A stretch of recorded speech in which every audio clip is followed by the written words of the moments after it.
Chapter 427. Everyone's eyelids twitched at Su Zhoujing's words. Even Yan Tianlei could not help the twitch of his lips. Su Zhoujing's brother was from the Kosha mercenaries. If Su Zhoujing had not encountered a life-threatening situation, he would not have mentioned it and the others would not have known. Now that they knew, however, it was impossible for them to remain calm. The Kosha mercenaries. Those present were either in the underworld or related to the black market, so they were familiar with the Kosha mercenaries. Such a powerful organization of assassins and mercenaries was one of the top organizations in the world. Other than in Hun Group, there was no one else who could compete with it. Su Zhoujing's brother was from the Kosha mercenaries. This was enough to shock everyone. Just like how Su Zetian was a member of the Kosha mercenaries, anyone who belonged to the Kosha mercenaries would be protected by the Kosha mercenaries. Back when Su Zetian made a bet with the foreigners, he had invited the Kosha mercenaries to help him. Yun Jian had just been reborn then and Snake Lizard had come to Longmen City using that as an excuse.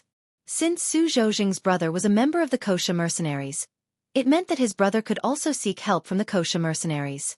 In other words, as long as he was a member of the Kosha mercenaries, he would have the support of the Kosha mercenaries, the mercenary organization that was renowned throughout the world. Looking at the people around him who panicked when they heard him say that his brother was a member of the Kosha mercenaries, Su Zhoujing felt himself regaining his composure. When Su Zhoujing turned to look at Yun Jian and saw that there was no fear or panic on her face, he was stupefied. "It's the Kosha mercenaries. Aren't you afraid?" Su Zhoujing asked Yun Jian indignantly. He did not believe that Yun Jian was not even afraid of the Kosha mercenaries. Scared. Yun Jian raised her eyebrows. She seemed to have heard the funniest joke in the world. She chuckled and then pursed her lips. "Your brother's code name." Yun Jian's smile faded as her lips curled up. Her eyes narrowed into slits as she asked with interest. Su Zhoujing thought that Yun Jian did not know the might of the Kosha mercenaries. He even exaggerated. "His name is Leopard Head. In the Kosha mercenaries, he can be ranked in the top 1,000. As he spoke, Su Zhoujing raised his head as if he was showing off something incredible to Yun Jian. His bald head could not help but look proud. Pfft. Yun Jian was really amused by Su Zhoujing. She chuckled softly. Being ranked in the top 1,000 of the Kosha mercenaries meant that he could hold his own in Country Z. However, Su Zhoujing's actions were like bragging about how powerful his brother Mouse was in front of Tiger. "I don't remember when being ranked in the top 1,000 of the Kosha mercenaries was considered a powerful person." Yun Jian stopped laughing. She stretched out her hand and gently brushed away the hair that was hanging down. Her lips curled up slightly as she spoke. "My Kosha mercenaries?" The group latched onto the 6 words that Yun Jian had uttered. To be able to use the words, "my Kosha mercenaries," other than the boss of the Kosha mercenaries, only the higher-ups of the Kosha mercenaries had such qualifications. She was also a member of the Kosha mercenaries. Furthermore, she was. Chapter 428. You're also a member of the Kosha mercenaries? Su Zhoujing shouted in despair. Su Zhoujing's biggest trump card was his brother in the Kosha mercenaries. Whenever he was in trouble, his brother would always be there to protect him. In turn, Su Zhoujing was indirectly protected by the Kosha mercenaries. Because of this, Su Zhoujing's flying passage was already ranked as the 2nd largest gang in Zhe province. "What do you think?" Yun Jian narrowed her eyes. She twirled the gun in her hand and pointed it at Su Zhoujing. "All right, enough with the nonsense. But I have to thank you. If you didn't tell me, I probably wouldn't have known that the Kosha mercenaries have a useless brother like your brother." Yun Jian closed one of her eyes. She laughed maniacally and narrowed her eyes at Su Zhoujing. "No. Don't kill me. I was wrong, don't kill me." After realizing that Yun Jian was not afraid that his brother was a member of the Kosha mercenaries, Su Zhoujing immediately realized that Yun Jian might really be a member of the Kosha mercenaries. She might even be a high-ranking member of the Kosha mercenaries. Su Zhoujing was in a mess.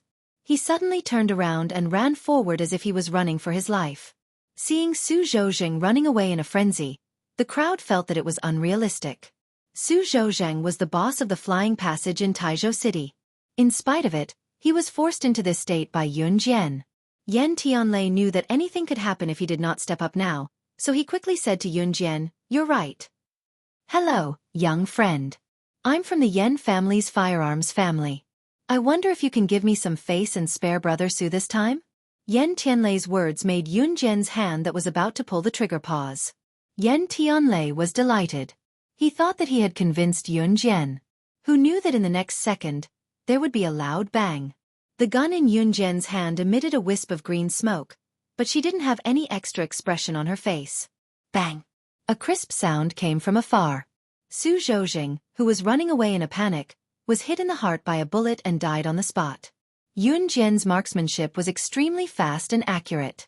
There wasn't even the slightest bit of deviation. Everyone looked at Yun Jian in horror. They watched as she gently raised her hand and put away the pistol. She turned to Yan Tianlei, whose face instantly turned pale, and said loudly, "Give you face? Who are you? Why should I give you face?" Su Zhozhing had to die. Su Zetian had almost lost his life, not to mention that Su Zetian had blocked the attack for himself. What Su Zhou wanted was his own life. Yun Jian had once said that she would kill anyone who wanted her life first. Su Zhozhing's death meant that Flying Passage was no more. After all, a gang without a leader was the easiest to take over.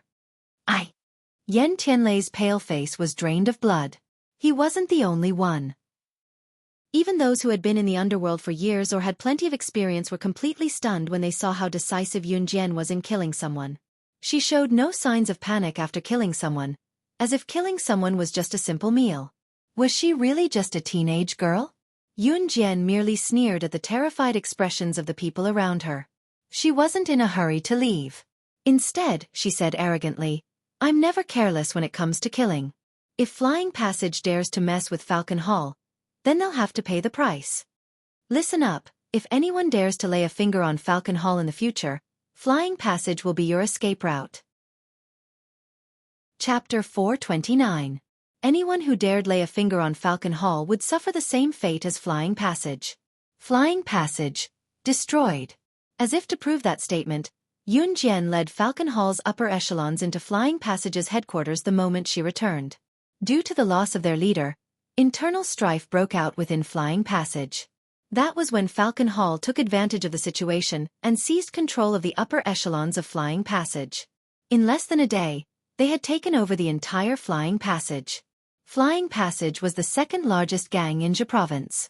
Even Leopard Pack, the largest gang in Jia Province, could not wipe them out.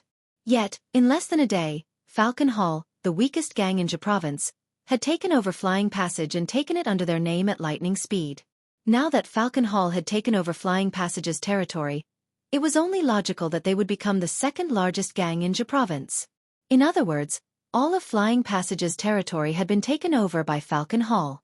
The black market was in an uproar when the news came out. At the same time, everyone knew that Flying Passage had planned to fight for territory with Falcon Hall. Since the fight did not go well, Flying Passage's boss, Su Zhozhing, had sent someone to assassinate Falcon Hall's boss, slaying Luo. However, the sniper had hit the wrong person, causing Falcon Hall's former boss, Su Zetian, to take a bullet and almost die. Falcon Hall's new boss, slaying Luo, was enraged. She had gone to Flying Passage's headquarters alone and killed Su Zhozhing, the boss, on her own. Then, she had taken advantage of Flying Passage's internal strife to take over the entire gang.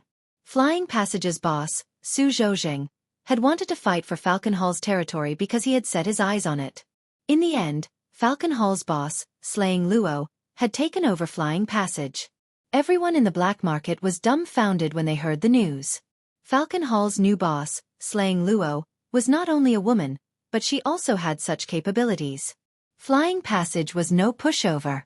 However, which black market boss in Z country could be as ferocious as her? From now on, countless gang bosses would tremble in fear when they heard Yun Jian's name. Who would dare say that Yun Jian was a woman who relied on men to get to where she was now? Be careful. They would end up like Flying Passage. After Yun Jian and her men had taken over Flying Passage, the higher-ups of Falcon Hall were extremely busy. Of course, Yun Jian only led the higher-ups in the gang to take down Flying Passage. As for the final tidying up, she left that to Falcon Hall's higher-ups. At this moment, the higher-ups of Falcon Hall were beside themselves with excitement. Falcon Hall headquarters. Under Su Zifan's care, Su Zetian woke up in less than a day and a half. After finishing her work, Yun Jian went to Falcon Hall's headquarters to visit Su Zetian. At this time, Su Zifan had just finished nursing Su Zetian and left, and Su Zetian's wife had been staying by his side to serve him. It was the first time that Su Zetian's wife, Yun Jian, met her. Her name was Lin Wanru. She was also in her 40s, but she looked gentle and virtuous, like a lady from a scholarly family. Although Su Zetian was a gangster, he loved his wife dearly. In this lifetime, he only had Lin Wanru as his wife, and they only had one son, Su Haokol. In the gang, Su Zetian rarely allowed his wife, Lin Wanru, to come into contact with the black market.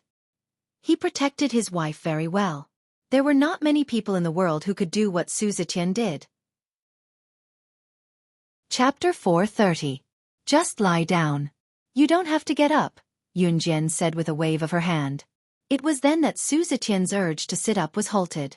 Lin Wanru helped her husband lie back down considerately. Thank you, Sister Jian.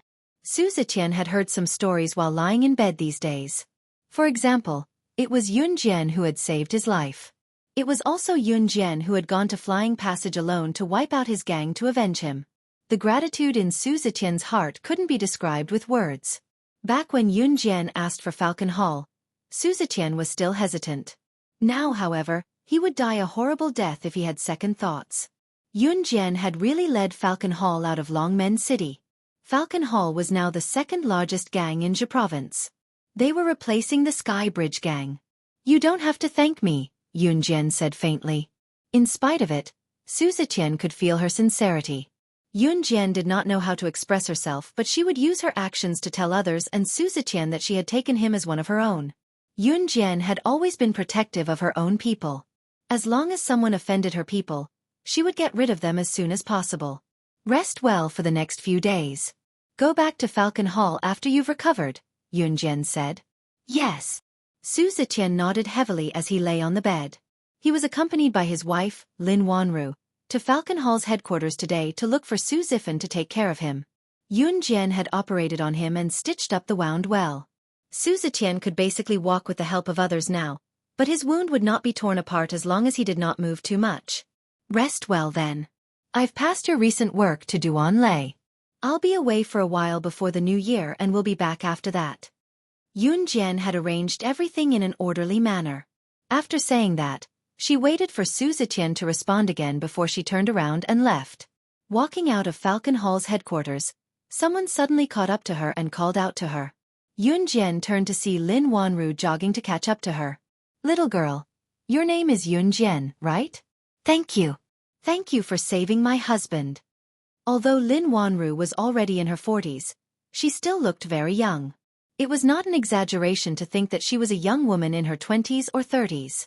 It was hard to imagine that this gentle, virtuous, and young-looking woman was Su Haokol's biological mother. I know my husband thanked you just now, but I still want to say thank you to you personally. Lin Wanru looked at Yun Jian sincerely. Yun Jian's pursed lips suddenly relaxed. She smiled slightly and responded to Lin Wanru's words. You're welcome. After returning from Falcon Hall, Yun Jian did not go home. She went to Lan Su's place first to inform him that she would not be coming back these few days before going to Qing Yu's house. When she went to Qing Yu's house today, she was the only one at home.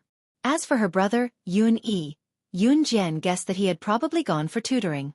Yun Yi was a studious person, so he would go for tutoring during the winter break to improve his grades. Qing Yu ran to open the door and smiled when she saw Yun Jian. Sister Jian, you're here? Are you done packing? Yun Jian asked. I'm ready. I'm ready to go any time. Qing Yu shook herself like she was relaxed and answered with a grin. On Qin Yiru's side, Yun Jian had already found an excuse. Now, Yun Jian and Qing Yu were in a Ferrari sports car heading to the nearest airport. Chapter 431. The headquarters of the Kosha mercenaries was located on a mysterious island in Country M. As it was an internationally renowned mercenary organization, the location of its headquarters was well hidden. There was no direct bus to the headquarters of the Kosha mercenaries. Even if there was a transfer, there was no way to get there. Even from Country M to the island where the headquarters of the Kosha mercenaries was located, one had to cross a huge ocean to reach the island where the headquarters of the Kosha mercenaries was located. In her past life, Yun Jian had always flown a private helicopter back to the headquarters of the Kosha mercenaries when she returned. It was just that those old fellows thought that something had happened to her and Yun Jian had not shown up for so long. She did not want to return in a high-profile manner. She wanted to catch them off guard. After buying a flight ticket to Country M at the airport of Hutua Mountain, which was closest to Longmen City, Yun Jian sat in the departure lounge of the airport and waited. Qingyu went to buy snacks while Yun Jian sat on the bench in the departure lounge with her eyes closed leisurely. There were not many people waiting to board the plane at the airport. In 1998, the airport was quite expensive. Ordinary people rarely took planes, so there were only a few types of people waiting to board the plane. There were mature white-collar workers in suits and leather shoes, well-dressed ladies, and some overseas students. In earlier years, people would usually travel by train instead of by plane. Yun Jian sat in the airport waiting for her flight when a sharp female voice suddenly rang in her ears. "Ah! You bumped into me. Do you have eyes? Oh my God! You even knocked my bag off. My bag is from Chanel. Can you afford to pay for it?" Yun Jian's eyes opened a little. She saw a rich lady in her 20s or 30s bending down to pick up a branded bag in the crowd, and scolding an 18 or 19-year-old girl in a floral dress. "Yes. I'm sorry." The girl in the floral dress was startled and bowed to the rich lady, looking a little shaken. Yun Jian lost her interest at once with a glance. Naturally, other people's matters had nothing to do with her. Qingyu came running back with a bucket of popcorn and passed it to Yun Jian with a fawning grin. "Sister Jian, try it. It's delicious. I just queued up for a long time." Yun Jian narrowed her eyes and curled her lips slightly. She reached out to take one and tasted it. At this moment, the loudspeaker in the departure hall sounded. "Attention please, passengers. The plane to Country M's K City is about to take off. Please proceed to the ticketing area to board the plane." A beautiful female voice sounded from the loudspeaker. Yun Jian carried her backpack and boarded the plane together with Qingyu, who was carrying popcorn. They boarded the plane according to the order and Qingyu sat close to the window. It was a row of 3 seats with Yun Jian sitting in the middle. There was an empty seat beside her. Yun Jian closed her eyes and rested for a while. At this moment, a hurried dang-dang-dang sound was heard. Yun Jian felt something heavy hit her thigh. Opening her eyes slightly, she saw a girl in a floral dress speaking to her apologetically. "My luggage accidentally bumped into you just now. Sorry, are you okay?" "I'm fine," Yun Jian answered with a press of her lips. The girl in the floral dress was the one who had been scolded by the rich lady in the departure hall just now. Hearing Yun Jian's reply, the girl in the floral dress kept quiet. Chapter 432. Along the way, Yun Jian did not speak to the girl in the floral dress who sat on her right. The atmosphere was strangely strange. It was a 24-hour flight, so all 3 meals a day were served on the plane. By the time they got off the plane, it was already the next morning. Due to the time difference between Country M and Country Z, Yun Jian had boarded the plane yesterday evening. Now that 24 hours had passed, it was already morning in Country M. Country M, K City. After they got off the plane, Yun Jian and Qingyu changed buses. They were going to the harbor and take a boat out to the sea to reach the island closest to the Kosha mercenaries' headquarters. They would then take a yacht back. The Kosha mercenaries' headquarters was not a place that anyone could visit. In her past life, Yun Jian had flown a helicopter directly. Now that she planned to go back in a low-profile manner, she would have to go through a lot of twists and turns. Just as Yun Jian and Qingyu boarded the bus to the harbor, a surprised female voice came from behind them. "Hey, are you two going to the harbor as well?" The female voice sounded pleasantly surprised. Yun Jian turned around and saw the girl in the floral dress whom they had met on the plane. The girl in the floral dress was looking at Yun Jian and Qingyu in surprise, as if she had met a fellow countryman in another country and realized that they were traveling together. "Yeah, we're going to the harbor." Before Yun Jian could speak, Qingyu answered for Yun Jian. "What a coincidence. Can we go all the way?" "Hee, I'm Hua Meiling. What about you two?" The girl named Hua Meiling asked excitedly. "I'm Qingyu, she's Yun Jian," Qingyu answered on behalf of Yun Jian. They were considered familiar with each other now. On the bus to the harbor, Qingyu and Hua Meiling's laughter could be heard. Yun Jian would chime in occasionally as well. As they chatted, Hua Meiling told them about herself. She was going to the harbor to find her friends who had arrived there before them. They had decided to go to Hefei Island for a vacation. Hearing that Hua Meiling was going to Hefei Island, Yun Jian's eyes flashed. Hefei Island was a sacred vacation spot in M Nation. At the same time, it was the closest island to the Kosha mercenaries' headquarters. Yun Jian and Qing Yu had to pass by Hefei Island to take the yacht back to the Kosha mercenaries' island. After taking the bus for 2 hours, they arrived at the harbor. As soon as she got out of the car, a group of young men and women in their late teens came over to greet Hua Meiling. "They are my friends." Hua Meiling introduced them to Yun Jian and Qing Yu. Hua Meiling then introduced Yun Jian and Qing Yu to her friends. "This is Qing Yu, and this is Yun Jian. We bumped into each other on the way, and it just so happens that we are both going to Hefei Island, so let's go together." "Hello, two little beauties. My name is Zhang Ziyuan. Can I be your friend?" Hee. A handsome young man of about 18 or 19 walked over to greet Yun Jian and Qing Yu with a grin. Someone slapped Zhang Ziyuan from the side and teased, "Ziyuan, get lost. Your real girlfriend is still here and you dare to tease her little sister? Are you tired of living?" Haha. Hua Meiling's group of friends immediately started laughing noisily.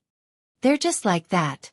Don't mind them," Hua Meiling said to Yun Jian and Qing Yu with a smile. "It's fine."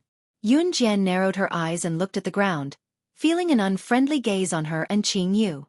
From the corner of her eyes, she saw an elegantly dressed, sweet-looking girl standing behind the laughing group, glaring at Yun Jian and Qing Yu with disgust.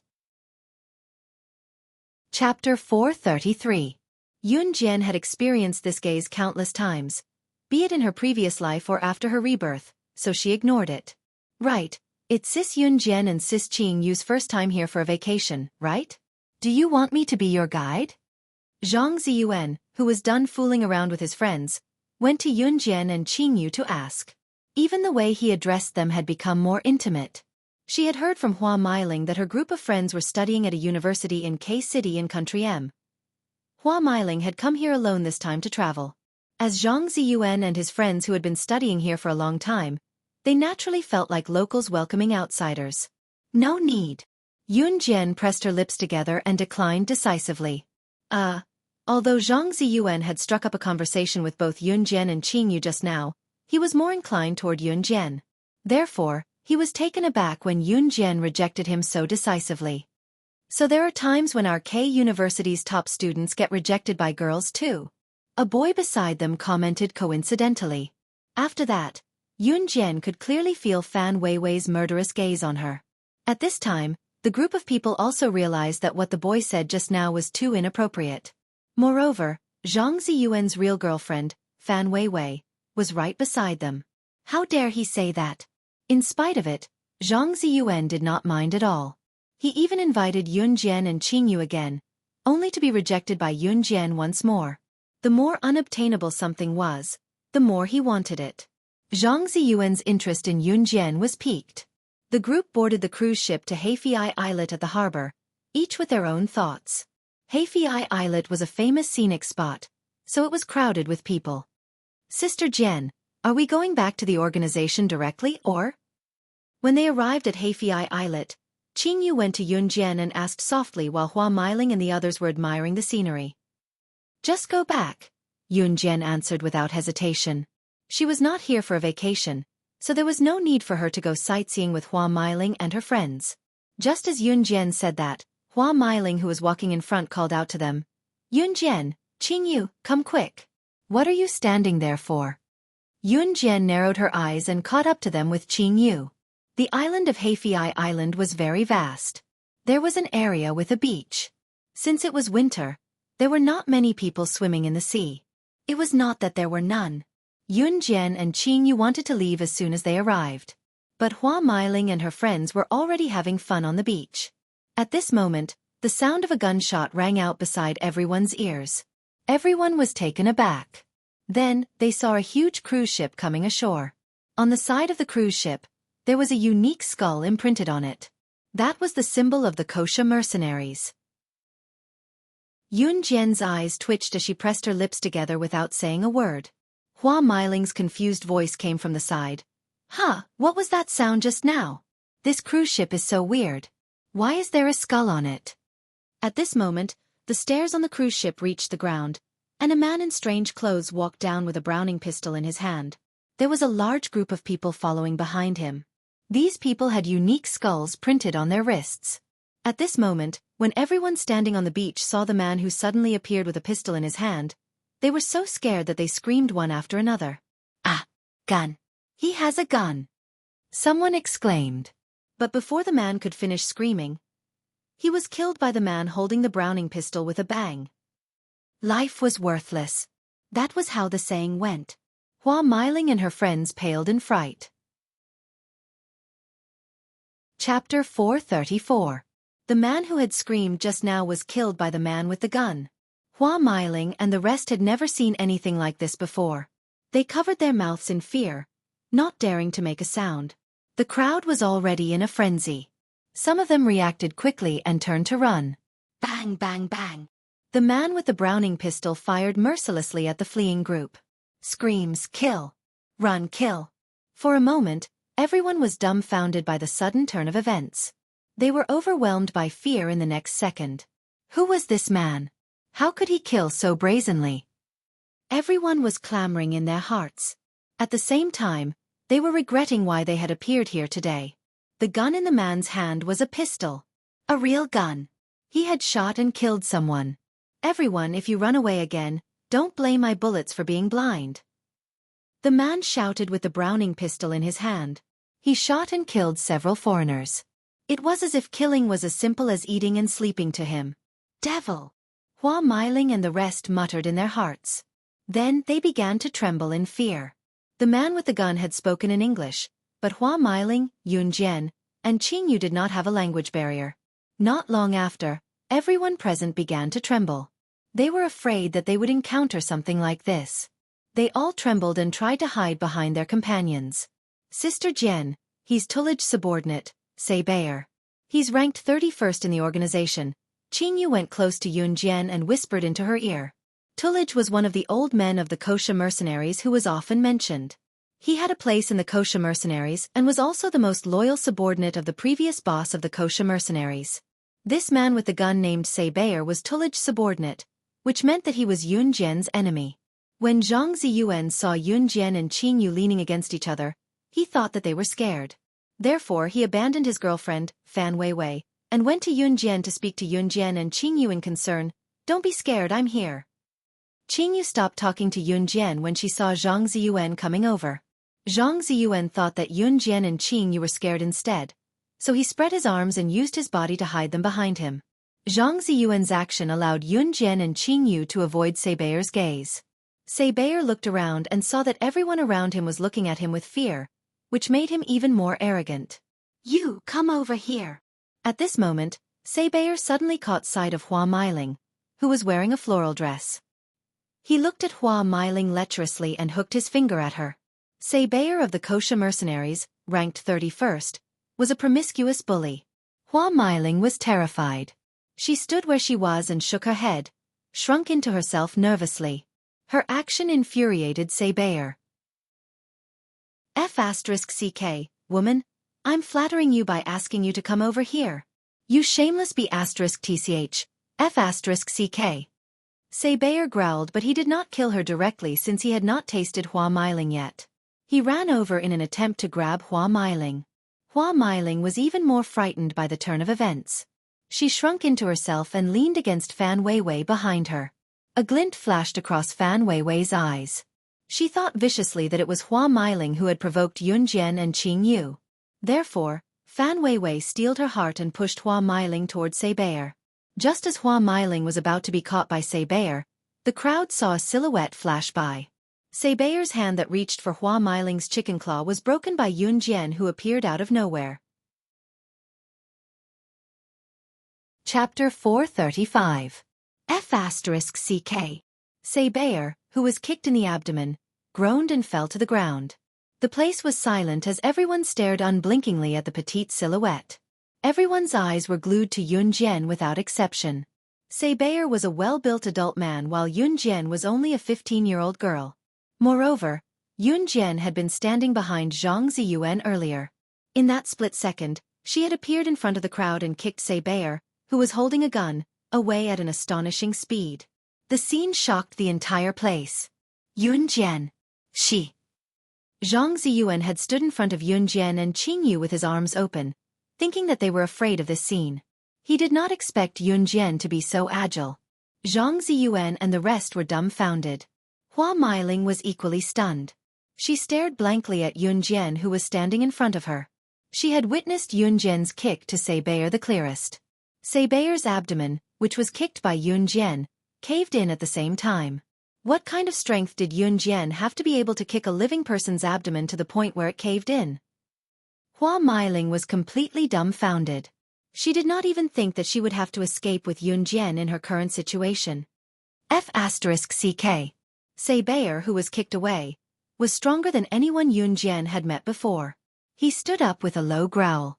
None of the kosher mercenaries were weak. It was not something some of the people Yunjian had met before could compare to. UB**TCH. How dare you kick me? Do you know who I am? I want you dead. Saber glanced at Yunjian's face greedily. He growled, but his eyes were fixed on Yunjian without blinking. With a growl from Saber, the group of people behind him ran up and surrounded Yunjian and Hua Meiling, who was standing behind Yunjian with their guns raised. Yunjian could clearly feel Hua Meiling's momentary fear. She held onto the corner of Yunjian's shirt and sobbed. What? What should we do? Yunjian, what should we do? Are we going to die? Shut up, Yunjian growled at Hua Meiling. Yunjian then turned to face Saber with her delicate side profile. Saber, 35 years old. Belongs to Gu Sha mercenaries, ranked 31st in the organization, one of Elder Tullidge's subordinates. Yunjian spoke to Saber mechanically as if she was reporting information. When everyone present heard this, they didn't know what to do. Kosha mercenaries? Most of the commoners had never come into contact with these assassin and secret agent organizations. Therefore, it was not surprising that most of them did not know. A well-behaved girl like Hua Meiling had never come into contact with these. However, Yunjian's words sounded different to Saber's ears. His information was kept confidential whether it was within or outside the kosha mercenaries. How did this girl know about it? Saber frowned and snarled. His malicious gaze turned as eerie as a falcon's. Damn it, you must die!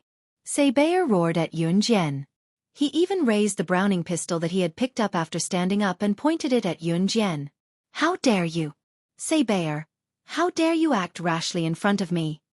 It was then that Qingyu slipped out from behind Zhang Ziyuan. Looking at Saber, her mischievous tone was gone as she hollered, Brother Saber! Chapter 436. Qingyu was also a member of the kosha mercenaries and held a high position. Qingyu might not be ranked among the kosha mercenaries based on her ability, but her poison skills were even better than the kosha mercenaries' top leader, Snake. Lizard. Qingyu was also trained by Snake. Lizard. More importantly, Qingyu was the one who followed the kosha mercenaries' boss. Therefore, Qingyu's position was not something the common folk could compare to. As for the kosha mercenaries' boss, even Saber did not have the chance to meet her, let alone the common folk who had never seen her face. Other than Yunjian's most trusted subordinates, even the higher-ups of the kosha mercenaries had never seen her face. In her past life, Yunjian would wear a human skin mask whenever she met the higher-ups of the kosha mercenaries or those old fellows. Moreover, it was a different face every time. Therefore, these old fellows still did not know what she looked like in her past life. Yunjian's height in her past life was about the same as her current height. Therefore, Yunjian was not worried that anyone would find out about her rebirth. This was why the kosha mercenaries' boss was so mysterious. Back to the topic, when Saber saw Qingyu's face clearly, he was dumbfounded. With Qingyu's position in the kosha mercenaries, Saber could not afford to offend her. Why are you here? Saber's attitude took a 360-degree turn. He even walked up to Qingyu and lowered his body to ask. Looking at Saber's reaction, Hua Meiling, Fan Weiwei, and Zhang Ziyuan were dumbfounded. All the tourists at the scene were completely stunned. Everyone looked at Qingyu in shock, as well as Saber, who had suddenly become respectful in front of her. Who was this little girl? How could she make Saber, who was so arrogant just a moment ago, submit to her in an instant? Bastard! You've offended the person I respect the most. You don't deserve to know. Qingyu raised her hand and slapped Saber hard. Everyone sucked in a breath of air. Everyone had witnessed Saber's killing spree. He was a demon. The people who were killed by Saber were killed for no reason at all, even though they hadn't done anything wrong. Now, Qingyu had slapped him. However, Saber was not angry. Not only did he not dare to be angry, he even apologized to Qingyu. This was the hierarchy of kosher mercenaries. Saber dared not act rashly because Qingyu's position in the kosher mercenaries was higher than his. It would be a piece of cake for Qingyu to kill Saibel. Just when everyone thought that the matter was about to come to an end, a pleasant and indifferent voice was heard unhurriedly. Kill him. Everyone looked towards the source of the voice and saw Yunjian pursing her lips slightly. She calmly spat out 3 words. However, these 3 words caused everyone to turn pale with fright. Even Saibel was stunned. What right did she have to dictate his life and death? Qingyu accepted the order with her eyes lowered. She looked at Saber from the corner of her eyes as if she was looking at a dead man. Saber was frightened by her gaze. He knew Qingyu. She was a master of poison. The poison she created could turn a person's body into bones instantly. This was one of the main reasons why he was afraid of Qingyu. Kill who? I'd like to see who dares. Right then, the humming sound of a helicopter's huge wings came from the sky. Then, an old man in his 50s or 60s jumped down from the helicopter. This person was the subordinate of the kosher mercenaries' previous boss, Tullage. Saibel was his man. Chapter 437. Tullage was an old man in his 50s or 60s. He had a ferocious face, but it was not hard to tell that he was not good-looking when he was younger. However, even though he was already very old, when he first appeared, he still shocked everyone present. Especially when Tullage came down from a private helicopter. His actions were exactly like the villains in the movies. Hua Meiling, Zhang Ziyuan, Fan Weiwei, and the rest were rooted to the spot, completely dumbfounded. Not only the few of them, but the people on the beach were also overwhelmed by fear. This was because not long after Tullage appeared, a large group of men in black uniforms with machine guns in their hands appeared in front of them. More importantly, their wrists were exposed. There was a unique skull-shaped symbol on their wrists that sent chills down one's spine.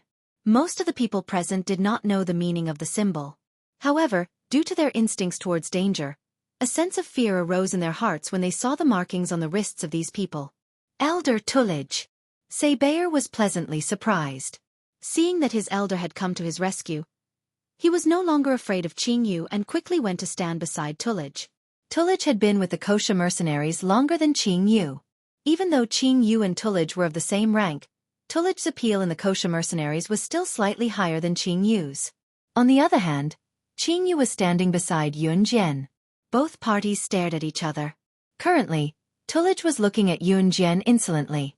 His aged face looked like it was crawling with centipedes, looking ferocious and terrifying. However, when Tullage was sizing up Yunjian, he felt the terrifying aura emanating from Yunjian. The aura sent chills down Tullage's spine. Because he, Tullage, had only experienced this kind of aura from one person.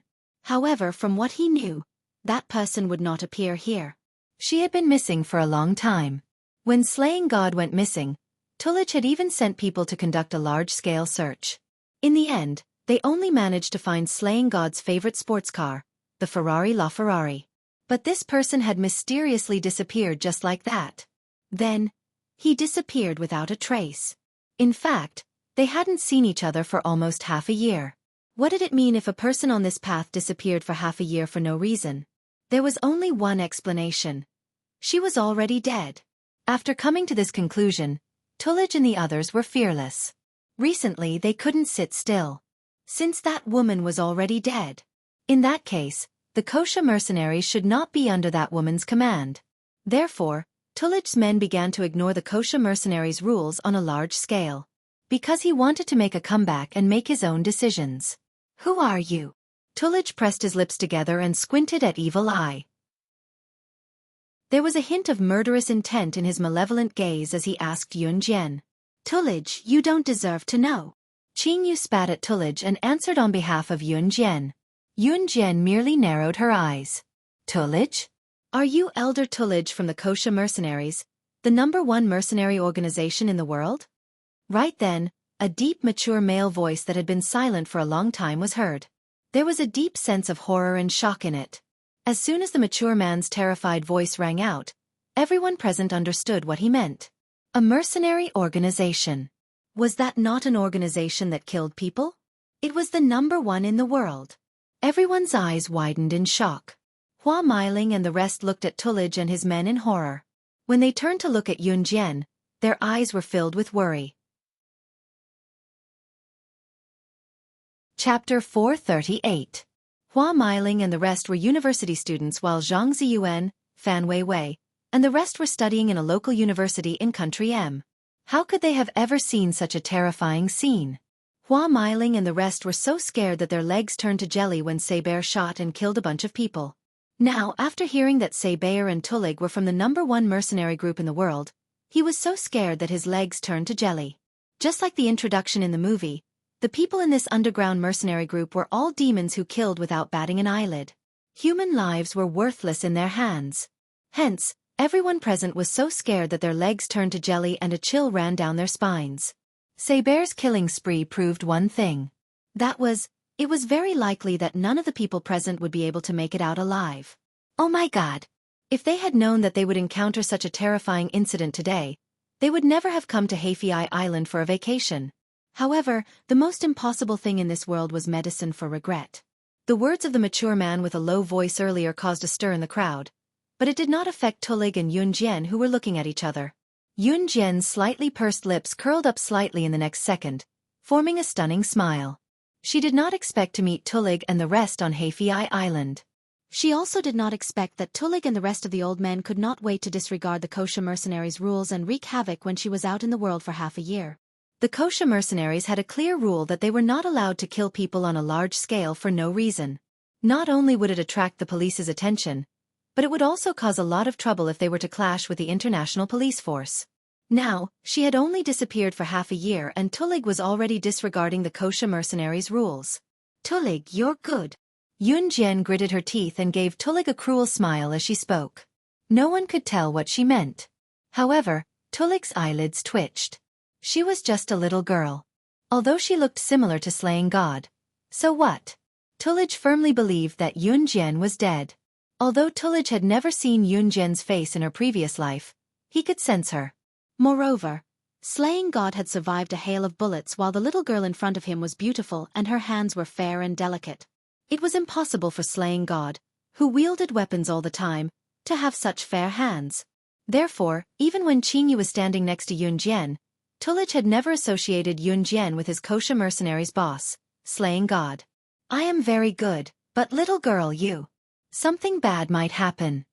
Tulig smiled savagely. He stared at Yun Jian with a trace of cunning and cruel killing intent. No matter who this little girl was, she had to die. Tulig laughed sinisterly.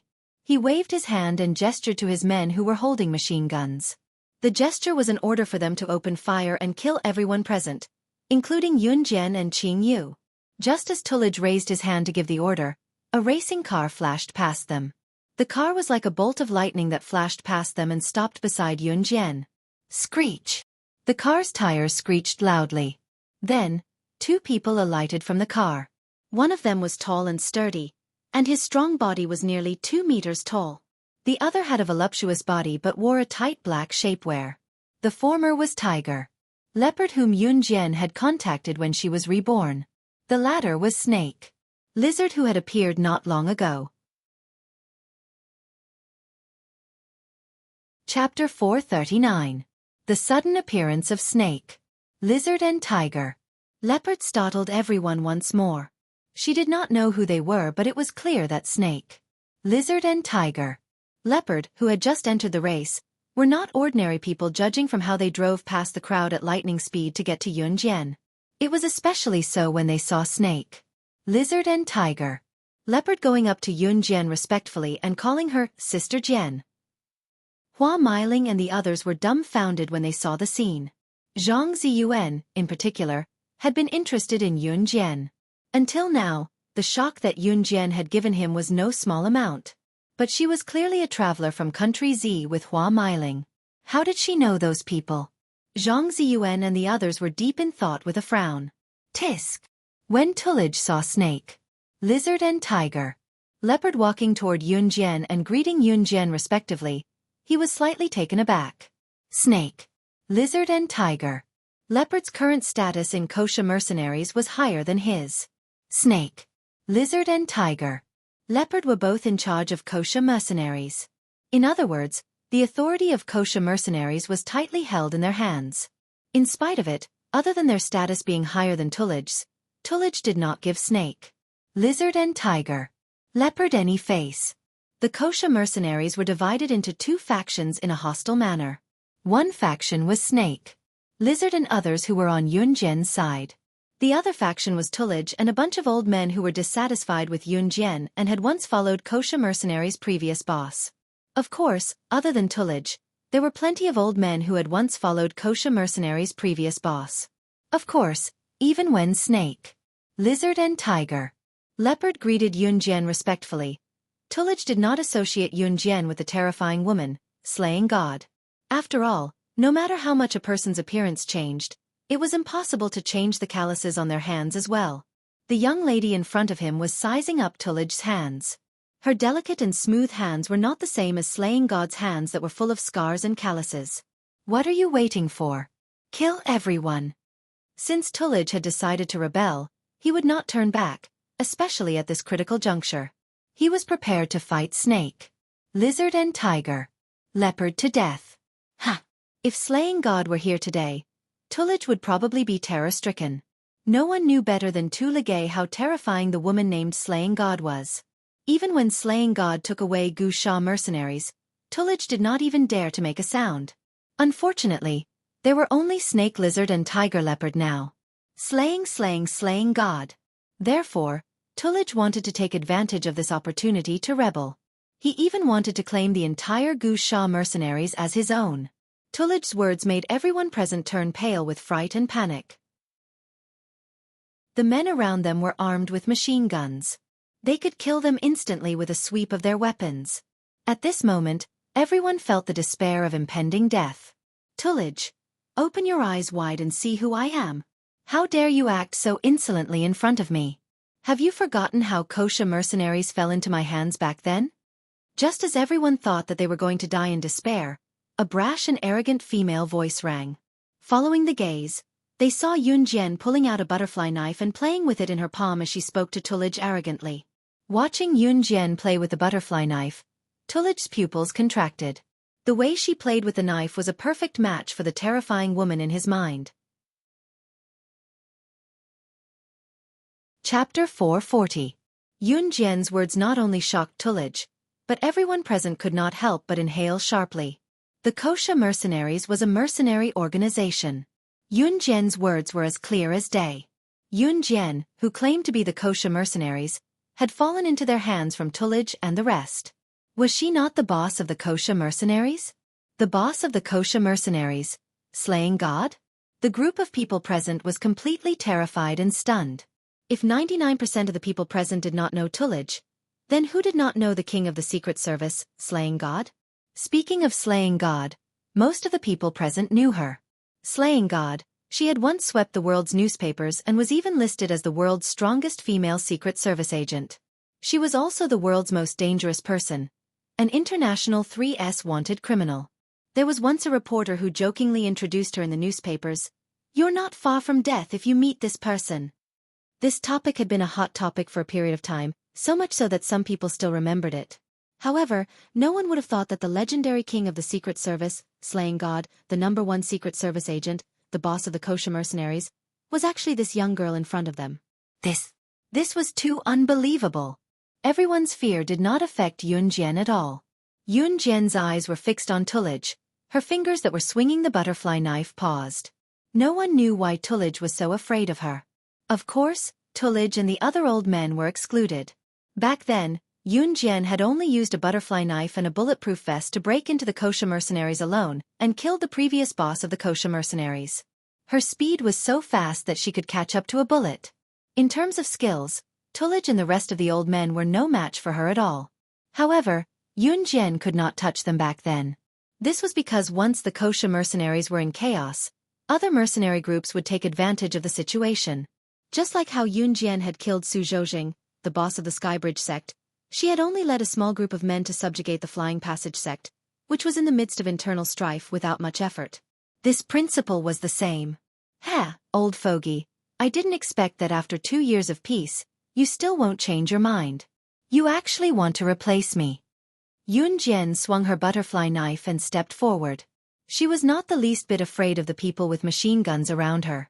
She was not afraid of being beaten into a beehive. Yun Jian's actions made Tulij's eyelids twitch. Today is the day you die. Yun Jian's flat words sounded different to everyone's ears.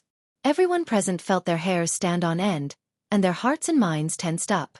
Especially Hua Meiling and the rest who had just interacted with Yun Jian. Their shock was indescribable. They had thought that Yun Jian and Qing Yu were just regular travelers.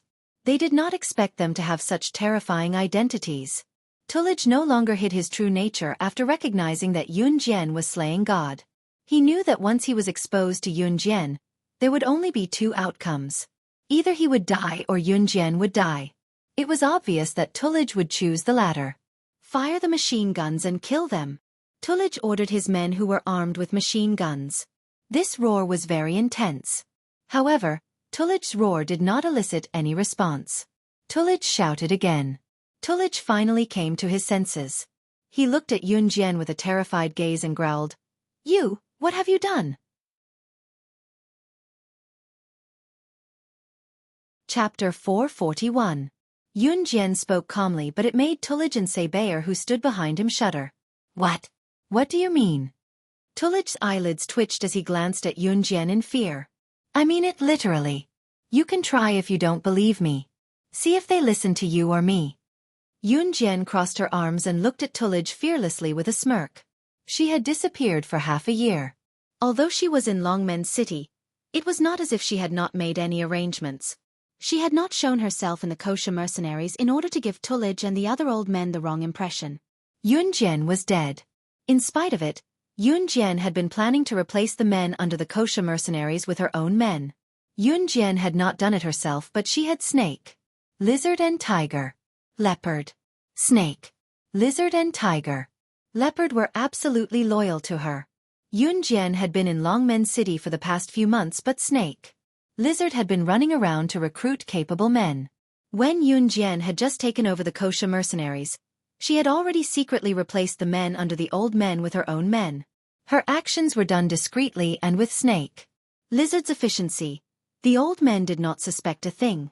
Just like Tulij, he only reacted when he could no longer order his men to obey his orders. You! Tulij instantly realized that something was wrong.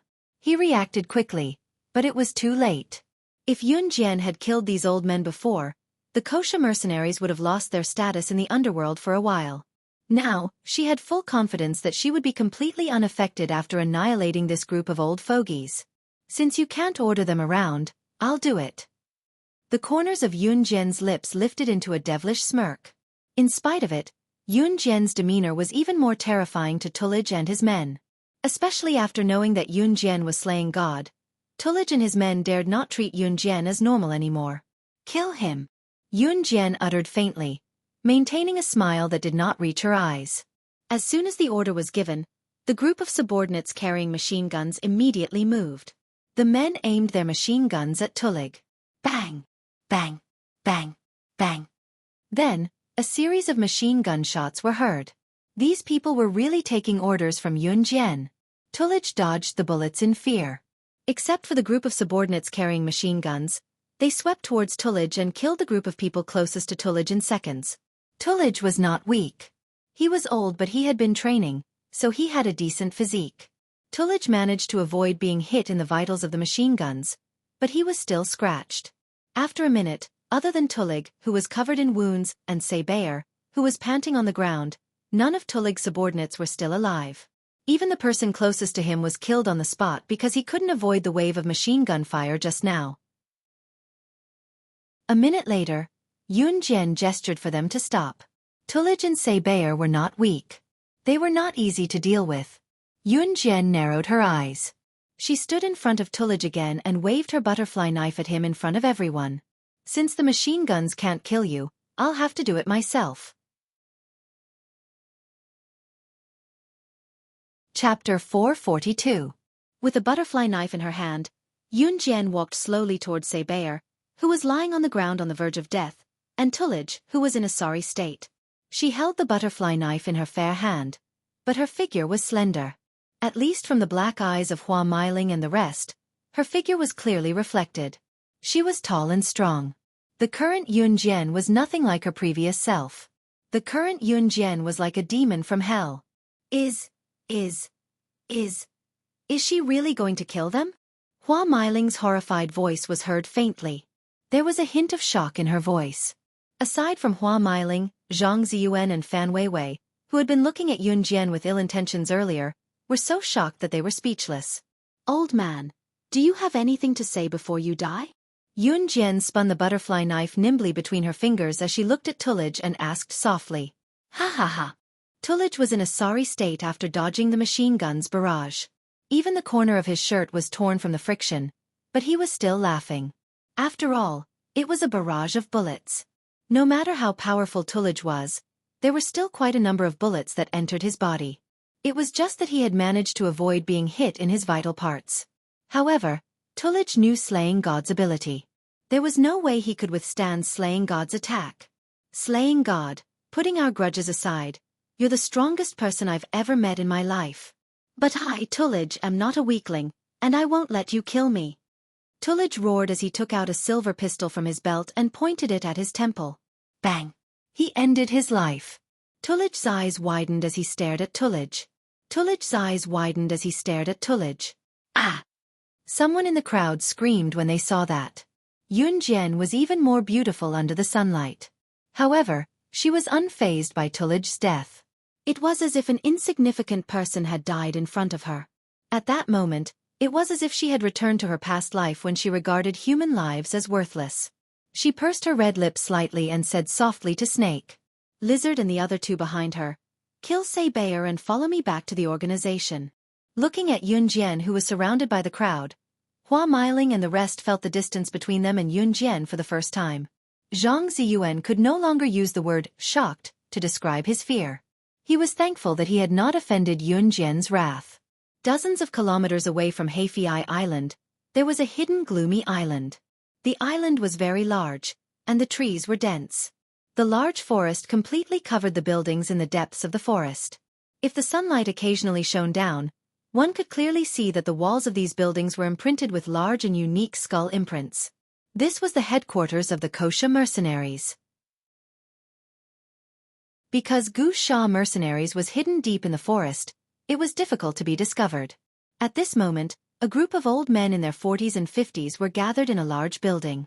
The crowd's was, Slaying God has been missing for half a year. I think she's most likely dead. Snake, lizard and tiger. Leopard are troublesome, but as long as we work together, we'll be able to take back the Kosha mercenaries. That's right. Slaying God has occupied the Kosha mercenaries for so long. It's time for her to return. The group was aggressive as they plotted a conspiracy. It was because Slaying God had been missing for half a year that they dared to be so brazen. Otherwise, this group of old men would not have dared to do anything when Slaying God was still in the organization. Bam! Suddenly, the door was slammed open. Tiger, leopard and snake. Lizard were escorting a young girl as they entered. The girl tossed a package on the ground and chuckled. Elders, how have you been? I heard that you missed me a lot. The package fell to the ground and rolled twice on the ground. Then, the thing inside the package was revealed. It was actually a bloody head. Chapter 443. The Kosha mercenaries' boss, Slaying God, had never looked like her in her previous life. Even the Kosha mercenaries' elders had never seen her before. This was because Slaying God would appear with a different appearance and identity each time she appeared. She would not stay for long. However, all the Kosha mercenaries' elders and higher-ups knew that Slaying God's ability was not something anyone could compare to. Therefore, when Yun Jian tossed Tullidge's head in front of the elders, only one word flashed in their minds. Slaying God. Only Slaying God would be so insolent. Only Slaying God. Snake. lizard, and tiger. Leopard would escort her back to the kosher mercenaries. Slaying God. One of the elders shouted in horror. Apart from snake, lizard and tiger, leopard, the kosher mercenaries' elders were all helpers left behind by the previous boss. At the same time, all of them were old men who were constantly thinking of ways to kill Yun Jian. Clearly, these old men did not expect Yun Jian to return alive after going missing for half a year. Usually, there was only one outcome for those who went missing for more than half a year. They were dead. Therefore, even if it was the group of assassins and secret agents who were ranked at the top internationally, they would be automatically assumed to be dead if they went missing for a year. Their ranking would then be rearranged. Life and death, as long as one was on this path, no one could guarantee their life or death. Why are all of you so excited to welcome me back? I'm really flattered. Yun Jian scoffed. She led snake, lizard and tiger, leopard around Tulidge's head, which was now covered in dried blood, and walked to the front, where only the highest authority had the right to sit. None of the elders below dared to make a sound. However, at that moment, everyone's heart was in turmoil. Slaying God was not dead. Yun Jian's fingers had already grazed the long table and she slid along the table to sit on a stool. Now it's time for us to settle the score. Yun Jian tapped her fingertips on the table twice and smiled. Her smile made her look like a harmless girl, beautiful and alluring. The group of elders was shocked. You joined forces with the Inferno Ring to secretly kidnap my brother. This is a generous gift you gave me half a year ago. Yun Jian's eyes suddenly turned sharp. As she spoke, she slammed the table and stood up. Her sharp eyes swept across the room. The Inferno Ring was the mastermind behind her brother's death in her previous life. But Yun Jian knew that all of this had something to do with this bunch of old men in front of her. Now that her brother had been reborn with her, this was Yun Jian's fortune. However, she, Yun Jian, was going to take back the torture her brother had suffered from this group of people, bit by bit. So now, do any elders have any last words? Yun Jian's sharp eyes changed. She lowered her eyes and looked at the elders as if she was looking at a group of dead people. Yun Jian was prepared to spill the beans upon her return this time. The pupils of the elders constricted. Finally, an old man who was about 60 years old stood out. This elder's name was Bubba. Seeing that Yun Jian had shed all pretense of cordiality, Bubba did not bother pretending.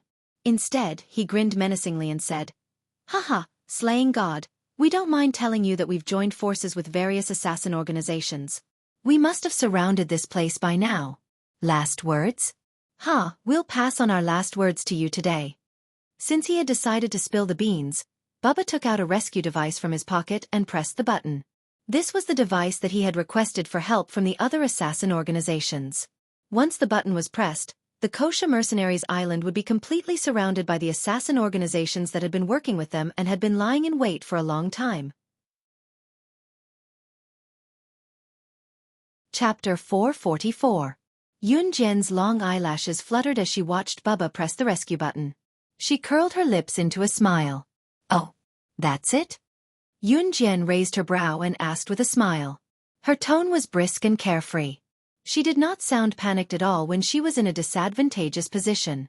Bubba frowned slightly as well, grumbling to himself. She was just bluffing. He had already formed an alliance with various assassin organizations and mercenary organizations. Even the internationally renowned assassin organization, an Hun group, had agreed to work with him. He would like to see how Slaying God was going to survive this time. Today he, Bubba, would lead everyone to break her legend. What's Slaying God? She was going to be destroyed by them in the end. So what if Slaying God was powerful? Without any support, could it be that she could defy the heavens and fight against all of them by herself? I'll wait and see. Yun Jian sat back on the chair calmly. She looked at the group of old men unhurriedly. Suddenly, a glint flashed in her eyes. A murderous aura emerged. None of the elders dared to move when they saw that Yun Jian did not move. No one dared to doubt Slaying God's ability. Among the group of elders before her, which one of them was not an internationally renowned figure? If an outsider were to witness this scene, the group of internationally renowned figures would be on high alert as they watched the girl sitting on the bench at ease. How shocking would that be? However, those in the know would not feel that way because the girl sitting on the bench was Slaying God. Thud, thud, Thud. Then, loud footsteps came from outside the door. Bubba was overjoyed when he saw Yun Jian. His rescue was here. The elders were overjoyed. At the same time, they glared fiercely at Yun Jian. They looked as if they wanted to swallow Yun Jian alive. Bam! The door that had been closed earlier was slammed open again. After that, the people who entered through the door were the leaders of the various assassin organizations. Bubba and the others turned around excitedly and happened to see a group of people entering through the door. This group of people who came in were all the leaders of the major assassin organizations. Bubba proudly walked over and expressed his goodwill to the leaders of the assassin organizations. Then, he turned around and led the group of elders to look at Yun Jian. His eyes emitted a vicious aura. Slaying God, come down if you know what's good for you. Otherwise, cough cough, don't blame us for being impolite. Bubba furrowed his brows as he looked at Yun Jian.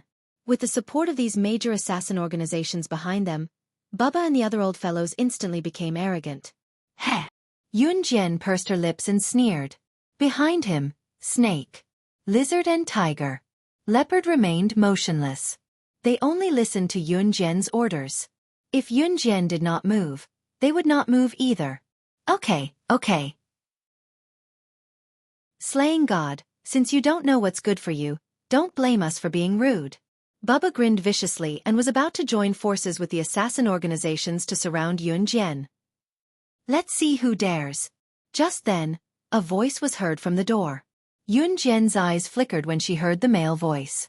She turned around and saw Adam, dressed in a suit, walking in through the door. Clearly, he was here on behalf of the Enhun organization. Everyone present was aware of the Enhun organization's ability. They were more terrifying than the Kosha mercenaries. Therefore, everyone was filled with awe at once. Bubba walked forward with his head hung low and lowered his head respectfully at Adam. Master Adam, you're here? The strongest assassin organization he had invited was here to support him. Bubba cursed inwardly. Slaying God, you're going to die today. However, Adam did not even look at him. He walked around the crowd and came to Yun Jian. He lowered his head and greeted Yun Jian respectfully. Young madam. Who was Adam? He was the person who followed the most mysterious leader of the Enhun organization. Since he was here, it meant that. Suddenly, a tall man appeared at the door. He had dashing eyebrows and starry eyes. His sharp gaze swept across the crowd, carrying with it an absolute aura and the air of a king. I heard that someone wants to touch my woman? Are you ready to make an enemy out of the Enhun organization? The man sneered and strode forward, enunciating each word clearly. The most mysterious leader of the Enhun organization. At this moment, everyone's hearts were filled with shock. Chapter 445. However, the most shocking thing was what Ce said. What did he mean by his woman? In an instant, a frightening and shocking thought suddenly emerged. Could Slaying God be Enhun's leader's woman? The Enhun organization was known as the world's top assassin organization because it was so powerful that words could not describe it. Although the Kosha mercenaries were powerful, the Kosha mercenaries were currently embroiled in internal strife. How could a powerful organization be powerful without unity? At the end of the day, the Enhun organization had trained countless assassins and secret agents. These people had gained a foothold in the international arena. The Enhun organization, on the other hand, had the weapons and equipment to fight against a country. Under such circumstances, the Enhun organization was actually more powerful than the Kosha mercenaries. In other words, provoking the Enhun organization was far more terrifying than provoking the Kosha mercenaries. Therefore, after Ce's words, most of the assassin organization members took a few shaky steps back. What a joke! Their assassin organization paled in comparison to the Enhun organization. Were they not digging their own graves? Looking at Ce, who was making his way to Yun Jian, Bubba's aged face took on a solemn expression as his brows were almost knitted together. This was the leader of the Enhun organization? How could he be so young? More importantly, Slaying God was his woman? The Enhun organization's power was beyond Bubba and the rest's imagination. However, the current situation told Bubba and the rest that either Slaying God or they would die. They had no choice. Just as Bubba and the rest were overwhelmed with fear and had no time to think about what to do next, Ce was already in front of Yun Jian. Yun Jian slowly stood up from her seat. She stared at Ce and asked softly, "Why are you here?" Yun Jian did not ask in a reprimanding tone. Instead, she spoke in a tone that said she was relieved that he was here. Ce's appearance made Yun Jian heave a sigh of relief. To be honest, she was already prepared to fight to the death with this group of old men today. She wasn't completely confident. However, they were not completely unprepared. But even if she lost, she wanted to lose in a glorious way. In spite of it, Ce's arrival gave her a feeling that came from the bottom of her heart. It was as if as long as he was here, everything could be relaxed. "I'm here to help you," Ce pursed his lips, revealing a trace of handsomeness on his flawless face. These 3 ordinary words softened Yun Jian's heart. No assassin organization would participate in the internal strife of other organizations unless it was profitable. Just like the assassin organizations that had come to help Baba and the others. As for Ce, he didn't want any benefits, nor did he ask for anything from her. Just these 3 words touched Yun Jian's heart. She had fought alone in her previous life and had been alone for 2 lifetimes.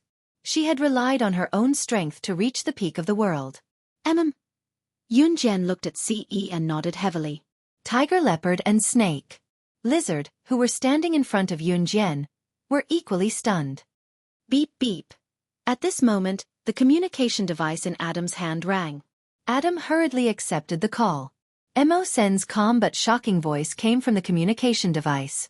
"The 536 enemies on the nearby islands have all been annihilated." Mo Sen's voice came from the communication device. It was neither fast nor slow, but everyone present was shocked and terrified. What? Those 536 people, weren't they the people sent by all the assassin organizations to rescue Baba? All annihilated? And one of the 4 leaders of the Hun organization, Mo Sen, had personally taken action. It had only been a short while, and all 536 experts were gone? Chapter 446.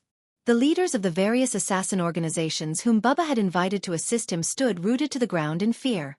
Dead. In order to help Baba fight Slaying God, these assassin organizations had selected the most powerful people in their organizations. However, they were now informed that the most powerful people in their assassin organizations were all dead. How long had it been? Fighting an Hun organization? This was the outcome. The assassin organization's representatives were horrified and regretful, but no one dared to say anything with Ce around. Their organization's strongest experts had been killed, which meant that their assassin organization would be completely paralyzed for a few years. So many powerful people had died.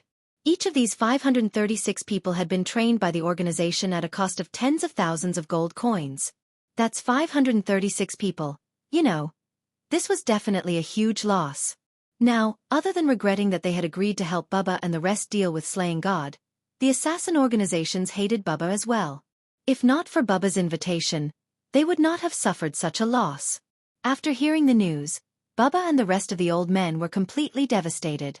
An Hun organization had not made a move yet, but it was shocking when they did. Initially, Baba had thought that he had gotten an Hun organization to help him take down the Kosha mercenaries. However, Ce's appearance and Adam's words through the communication device had completely driven him into despair. They had lost. They had completely lost. They had lost before the battle even started. Forget about Yun Jian, who had an Hun organization's help. Even without an Hun's help, Baba and the rest understood that they might not be able to defeat Yun Jian even if they joined forces with the assassin organizations. She was Slaying God after all. Yun Jian's lips parted in a smile when she saw the despair on Baba and the others' faces. Even though she had not won with her own strength, at least Baba and the rest had betrayed her in her previous life and helped Inferno Ring kidnap her younger brother. She could finally avenge them. Looking at how happy Yun Jian was with her lips pressed together, Ce wore a handsome smile as well. As long as she was happy, even if she wanted the moon in the sky, he would think of a way to get it. Mo Sen, who had spoken through the communicator, quickly led a group of people from an Hun who were covered in black gauze and rushed in. He walked straight to Ce and nodded. "Young master, the annihilation is complete." "Yes." Ce nodded lightly. He was standing in front of Yun Jian, and his hand was already on her slender waist. Pausing for a moment, his sharp eyes suddenly sharpened like a hawk's. Kill everyone here. By everyone, he was referring to Bubba and the others, including the people from the assassin organization. The reason was simple. Since they knew that he was the leader of an Hun, they had to die. Yes. Sen nodded and then extended his hand to instruct the group of men who were covered in black gauze. We were wrong. We promise that we will not find trouble with the kosher mercenaries in the future. The people in charge of the assassin organization were scared silly and all of them howled. Since you know my identity as the young master, you have to die. Adam chuckled and was the first to rush forward. In an instant, the scene was filled with blood and flesh. Yunjian naturally knew why Ce did this. The fewer people who knew that he was the leader of an Hun, the better. He would kill anyone who knew about this. Yunjian pushed Ce's hand away from her waist. She pointed at the stunned snake, lizard and tiger, leopard and said to Ce, "They are my people.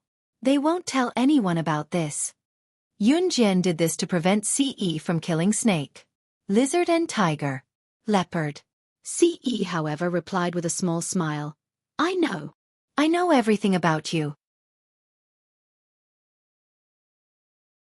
Chapter 447. Yunjian smiled with her lips pressed together when she saw Ce's reaction. Her smile surprised both snake, lizard and tiger, leopard.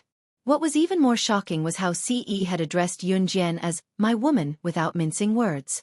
Since when did their sister Jian get together with an Hun's leader? It was not a bad thing though. There was a reason why Adam and San could become an Hun's leaders and follow Ce all the way.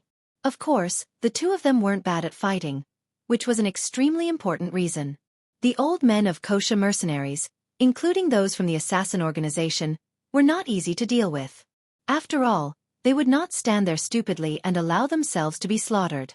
But even so, Adam and Sen quickly gained the upper hand and killed all of them on the spot after a brief confrontation. After completing Ce's orders, both of them came to Ce and told him, "Young master, they're all dead."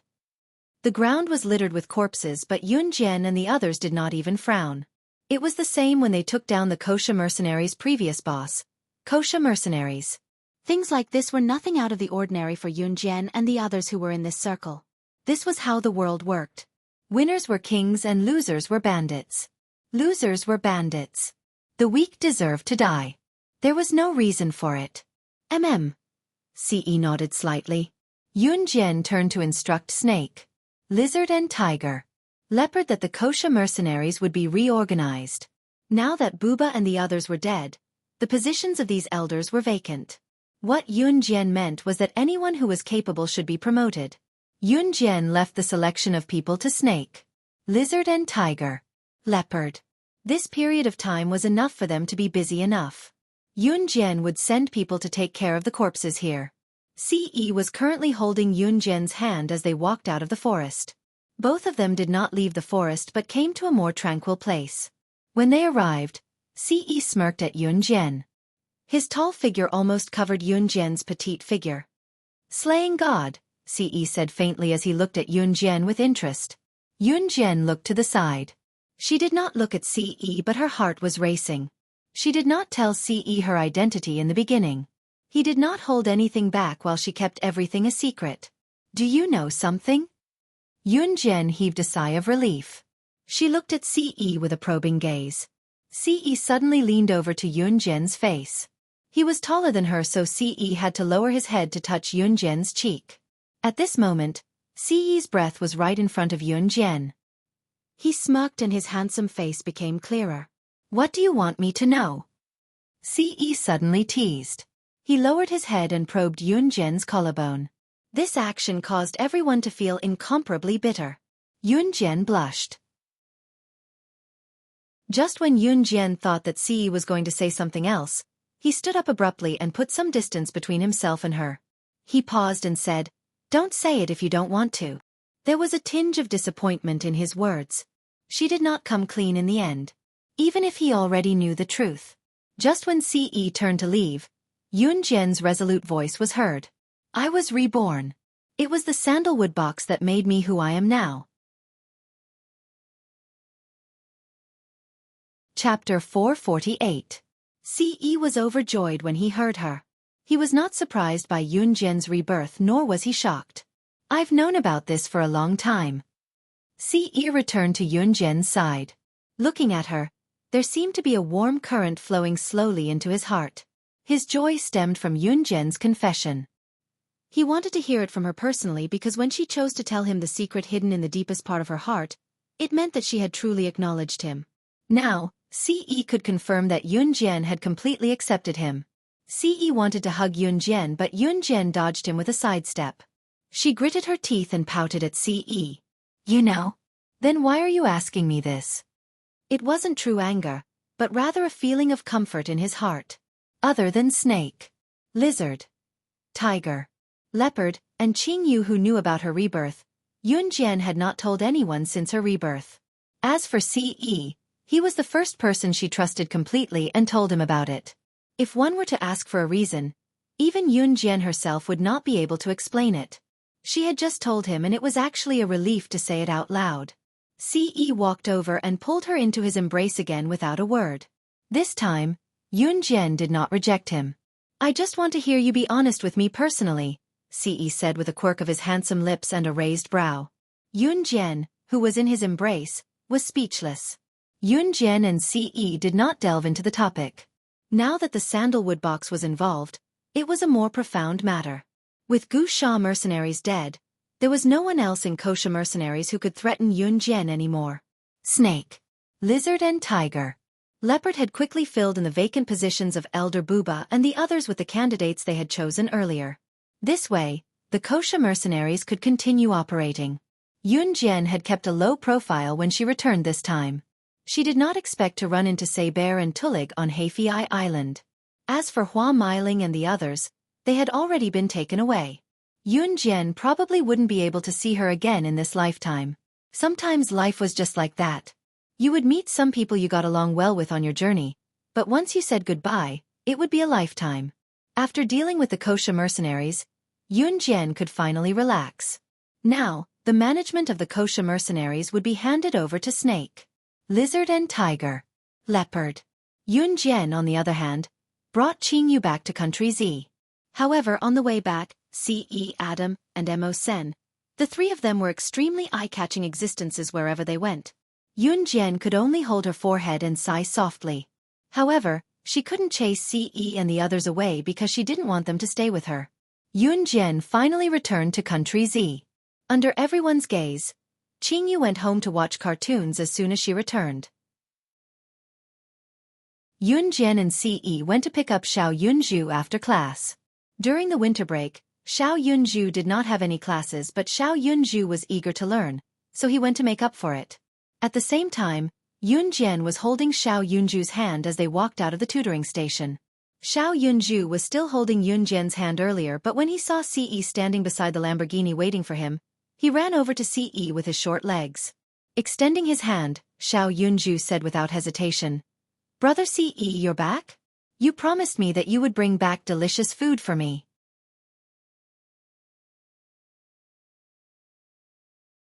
Chapter 449. After finishing his favorite KFC, Xiao Yunju was satisfied. Rubbing his full tummy, he excitedly pulled Ce with one hand and Yunjian with the other as they walked out of the KFC. Xiao Yunju held Yunjian and Ce's hands respectively as he bounced around, looking extremely excited. Xiao Yunju had been eating well these days and his skinny body was starting to grow. At least, Xiao Yunju's cheeks were now round and his petite frame had grown taller as well, almost reaching Yunjian's chest height now. "Xiao Zhu, your Ce Gidge said he's bringing you to buy new clothes. You can buy as many as you want. It's almost Chinese New Year, our Xiao Zhu has to dress up beautifully." Yunjian squatted down and pinched Xiao Yunju's cheeks lightly. She pressed her lips together, a beautiful smile playing on her beautiful face. As they spoke, Yunjian could not help teasing Ce. Ce, who stood aside, did not utter a word. When did he say that? Yay, new clothes. Xiao Zhu wants to buy new clothes. Xiao Yunju grabbed Yunjian and Ce's hands excitedly and jumped up and down. Ce felt inexplicably refreshed when he saw how happy Xiao Yunju was and how Yunjian was smiling sincerely as well. Looking at the black watch on his wrist, Ce's lips curled into a smirk as he said frivolously, "Let's go." It was only then that the three of them made their way to Longmen City's shopping mall. The clothes that Xiao Yunju was wearing should be bought at the children's store. When Yunjian and Ce walked out of the store with a big bag of Xiao Yunju's clothes, they bumped into Chuning at the entrance. Longmen City was only so big and Yunjian had not been to the military training camp recently as the Chinese New Year was approaching. It was not surprising that they bumped into Chuning here. Chuning was currently holding on to a middle-aged woman who was rather plump and well-proportioned. The moment she saw Yunjian, Chuning ran over with the middle-aged woman. Yunjian, I didn't expect to see you here. Chuning had just spoken when she was suddenly captivated by Xiao Yunju's exquisite face. Little brother, it's you. Chuning squatted down and pinched Xiao Yunju's cheeks like Yunjian did before she exclaimed. Chuning had met both Ce and Xiao Yunju before. However, her memory of Xiao Yunju was still stuck at the little boy Yunjian had saved when they were hiking on Weiwu Mountain in Jinglian town. She did not pay much attention to him back then, but she heard that Yunjian had adopted him. Hello, Jejia. Xiao Yunju greeted Chuning politely. Hee hee, you're so cute. Chuning chuckled at Xiao Yunju and stood up. She turned to introduce Yunjian and the rest to the middle-aged woman standing beside her before turning back to introduce the middle-aged woman. This is my mom. The middle-aged woman was Chuning's mother, Wan Hui. Wan Hui had heard from her daughter, Chuning, about Yunjian's performance in the special forces early on. In particular, her daughter, Chuning, kept telling her that Team Monarch's great achievements were all thanks to Yunjian. Therefore, when Chuning introduced her as Yunjian, Wan Hui quickly greeted her. Hello, young lady. They soon got to know each other. Since Yunjian and Chuning were close, they went shopping together for a while. When they parted, Chuning's mother Wan Hui seemed to like Yunjian very much. She even invited Yunjian, young lady, come to my house when you're free. Ning Ning said that she's going out with her friends after the new year. You're coming together, aren't you? Yunjian then recalled that Team Monarch had planned to go out again after the new year after completing the mission of retrieving the jade pendant from Peter. And this time, they were allowed to bring their relatives and friends along for the trip.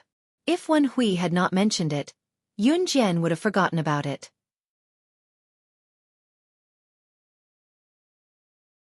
Chapter 450.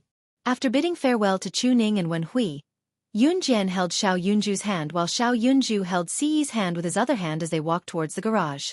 It was already 6 or 7 in the evening and the sky darkened quickly in winter. Yunjian and Ce brought Xiao Yunju to the garage. After starting the car, the two of them brought Xiao Yunju home. The days before the new year passed quickly and before long, it was the eve of the new year. Ce had never celebrated the new year. He was born into a military family and his father, Ce Chu, did not care much about him and usually did not care whether he was dead or alive. Therefore, Ce had never celebrated the new year even though he had lived for 19 years. 3 days before the new year, Ce returned to an Hun organization. Before he left, Yunjian reminded him to remember to rush back on the night of the new year. They were a family, so it was natural for them to celebrate the new year together. The word family warmed Ce's heart. After he promised Yunjian, he left with Adam and Mo Senator. There were many things waiting for him in an Hun organization. After all, it was an assassin organization, but unlike the kosher mercenaries, he could not just sit around and do nothing all day long like Yunjian. The kosher mercenaries issued missions on the website and all they had to do was contact the employer and complete the mission. An Hun organization, on the other hand, trained batches of assassins and secret agents. Naturally, this was different. Su Zetian's injuries were recovering at an astonishing speed. He could now return to Falcon Hall to handle some matters that required him to think and not do with his hands with the help of his wife, Lin Wanru. On the night of the Spring Festival, everyone went back to their homes and gathered in one place. Qin Yiru planned to bring Yunjian, Yunyi and Xiao Yunju back to her parents' home in town for the new year. After all, she was a native of Xinjiang town. Of course, they had to go home on New Year's Eve. At 4 o'clock in the afternoon, Yunjian packed her things and prepared to return to the countryside with Qin Yiru. She held Xiao Yunju's hand and waited at home for a long time, but Ce did not return. In the end, she left a note in Ce's room and followed Qin Yiru on the bus back to Xinjiang town. Grandma Zhang Meihua's attitude towards Qin Yiru and Yunjian had been much more restrained since the last time they met. especially when she heard from Qin Fengfeng's family that Yun Jian was the director of new crews. When she first heard this, Zhang Meihua was dumbfounded on the spot. She had never imagined that her most insignificant granddaughter would become the director of new crews, a company that had stirred up a storm in the country. Zhang Meihua had been bragging about this for a long time. She had even bragged about it in front of her distant relatives. However, Zhang Meihua did not tell them that Yun Jian was the director of new crews because her fourth child, Qin Fengfeng, had told her that Yun Jian did not like people spreading the news. Zhang Meihua loved to suck up to Yun Jian now. She was still waiting for Yun Jian to take care of her when she was old. The news of Yun Jian starting a company had already spread in Xinjiang town. Qin Yiru naturally knew about it too. When she first found out, she had asked Yun Jian about it. Yun Jian had said that she knew Mayor Gu and gave him a good proposal to invest in the company. Qin Yiru believed this lie without a doubt and did not ask further. Actually, if Qin Yiru had asked further, Yun Jian might have spilled the beans. When Qin Yiru brought Yun Jian, Yun Yi and Xiao Yunju back to Xinjiang town, Zhang Meihua's family had already prepared a banquet. Everyone in the town would treat their distant relatives and neighbors to a meal before the new year. Seeing that Qin Yiru had brought Yun Jian and the rest home, someone immediately spoke to Yun Jian, but the words were directed at Zhang Meihua. Meihua, is she your granddaughter Yun Jian? She's starting a company at such a young age? Ha!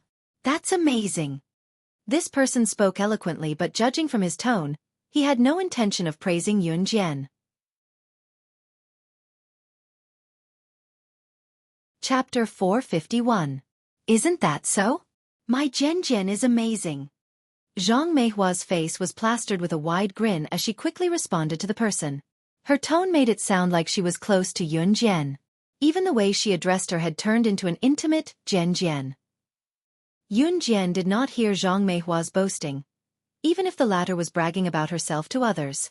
When Qin Yiru and her were in trouble back then, Zhang Meihua had not been so nice. Back then, Zhang Meihua had acted as if she did not want to acknowledge Qin Yiru as her daughter for the rest of her life. Now that Yun Jian's capabilities were exposed, Zhang Meihua had learned to suck up to her. Yun Jian had never cared about people like her. If Zhang Meihua was not Qin Yiru's biological mother and Qin Yiru was not a person who valued relationships, she would not have treated Zhang Meihua as her biological mother. To Qin Yiru, no matter how her own mother treated her, she would not ignore Zhang Meihua forever. A person's nature was determined. Qin Yiru was a kind person. Yun Jian could only accept it. Qin Yiru was her mother.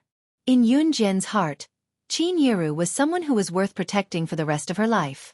Zhang Meihua's family had set up 3 tables of food and wine tonight to entertain their distant relatives and neighbors. This was a custom in Xinjiang town as well as Longmen City. A few days before the new year, they would use pig's head and various dishes to worship the gods. After the worship, the sumptuous dishes would be used to entertain their relatives and friends to enjoy together. This was a superstition passed down from the older generation. At the same time, it was also a way to keep in touch with distant relatives and neighbors. After all, some distant relatives could no longer be contacted after the older generation passed away. At this moment, the 3 tables of dishes were almost full. Yiru, come sit here. At this time, Zhang Meihua waved at Qin Yiru and signaled for Qin Yiru to bring Yun Jian and the others to sit at the table where the man who said that Yun Jian had founded her own company at such a young age was sitting. The other 2 tables were already full, and only that table had a few empty seats left. In order to express her goodwill to Yun Jian, Zhang Meihua even personally brought over the bowls and chopsticks for Yun Jian and the others. Oh, okay, Mom. Qin Yiru rarely saw Zhang Meihua being so protective of her, so she quickly took the child and sat over. Since Qin Yiru had gone over, Yun Jian naturally wouldn't stand alone. She held Xiao Yunju's hand and sat down next to Yun Yi. The table could seat more than a dozen people, so with the addition of Qin Yiru and the others, it was already full. Zhang Meihua squeezed herself in and purposely squeezed herself next to Yun Jian's seat, acting like she was close to her. Jian, he's your uncle. Your uncle is a high-ranking official in Zhe province. Your uncle praised you just now. He said that you're amazing. Zhang Meihua could not help going over to Yun Jian to introduce the person who praised her just now to Yun Jian once she sat down. The person who praised Yun Jian was Yun Jian's uncle, Qin Yiru's cousin, Qin Li. Now that he was in Yun Jian's generation, he was considered a distant relative of Qin Li's. Anyone with a discerning eye could tell what Zhang Meihua had said just now. She was sucking up to Yun Jian but had pointed out a point in a roundabout way. Qin Li was a high-ranking official in Zhe province. It was already a compliment for someone like him to say that Yun Jian was amazing. Chapter 452. In fact, Qin Li did look down on Yun Jian. It could even be said that Qin Li looked down on Zhang Meihua's family. Qin Li's father and Zhang Meihua were siblings, so Zhang Meihua's generation had plenty of siblings as well. When it was Yun Jian's generation, these people were no longer as close as they used to be. They were considered distant relatives now, but it was hard to say if they could maintain their relationship in the future. Qin Li, on the other hand, was always boasting about his status as a high-ranking official. Especially during the reunion dinner during Chinese New Year or when relatives gathered like today, it was a time to show off one's status. It was one thing for everyone to sit down and have dinner together. Of course, it was more important to talk about what one had done this year or how much one's income was. Comparisons were unavoidable. Especially those who had a higher income, they would think that they were superior while those who had a lower income and did not have a high status in society would feel inferior in comparison. Qin Li was the type of person who wanted to show off his status and high income in front of his distant relatives. As for why he looked down on Zhang Meihua's family, it was because in Qin Li's impression of his father's younger sister, Zhang Meihua's generation, there had never been a capable person. Unlike his own line of descent. Which one of them did not have excellent grades, get into a good high school or university, and finally get a decent job? In fact, other than Yun Jian, Zhang Meihua and the rest did not seem to notice Qin Li's disdain for Zhang Meihua's family at all and fawned over Qin Li even more. Yun Jian, on the other hand, ignored Zhang Meihua's words. Zhang Meihua's intention was clear. She wanted her to fawn over Qin Li and suck up to him as well. By doing so, it was like Zhang Meihua was introducing Yun Jian to an important figure like Qin Li. With this, Zhang Meihua thought that Yun Jian would owe her a favor. However, she did not expect Yun Jian to not give her any face. Jian, your uncle is praising you. Aren't you going to say something? Zhang Meihua urged when she saw that Yun Jian did not give her face. As she spoke, Zhang Meihua even winked at Qin Yiru, as if she wanted Qin Yiru to tell Yun Jian to be obedient. However, Qin Yiru did not notice Zhang Meihua's frown. Qin Yiru thought that Zhang Meihua's eyes were hurting. She asked Zhang Meihua in confusion and worry, "Mom, what's wrong with you? Are your eyes hurting?" "It's fine." When Zhang Meihua heard what Qin Yiru said, she was so angry that her breathing quickened. She shouted at Qin Yiru angrily. In such a situation, Zhang Meihua couldn't speak carelessly. However, just when Zhang Meihua thought that Yun Jian wouldn't say a word, Zhang Meihua suddenly stopped talking. Yun Jian's lips curled up slightly as she looked at Qin Li, who was sitting opposite her. Their gazes met, but she was not inferior to him at all. "Thank you for the compliment," Yun Jian replied with a press of her lips. If Qin Li's compliment of Yun Jian just now was extremely hypocritical, then Yun Jian's rebuttal was as distant as it could be. Even Qin Li, who was sitting opposite of Yun Jian, could not help taking a few more glances at Yun Jian when they heard what she said. In spite of it, she was only slightly capable. It was already impressive enough for someone her age to be able to start a small company.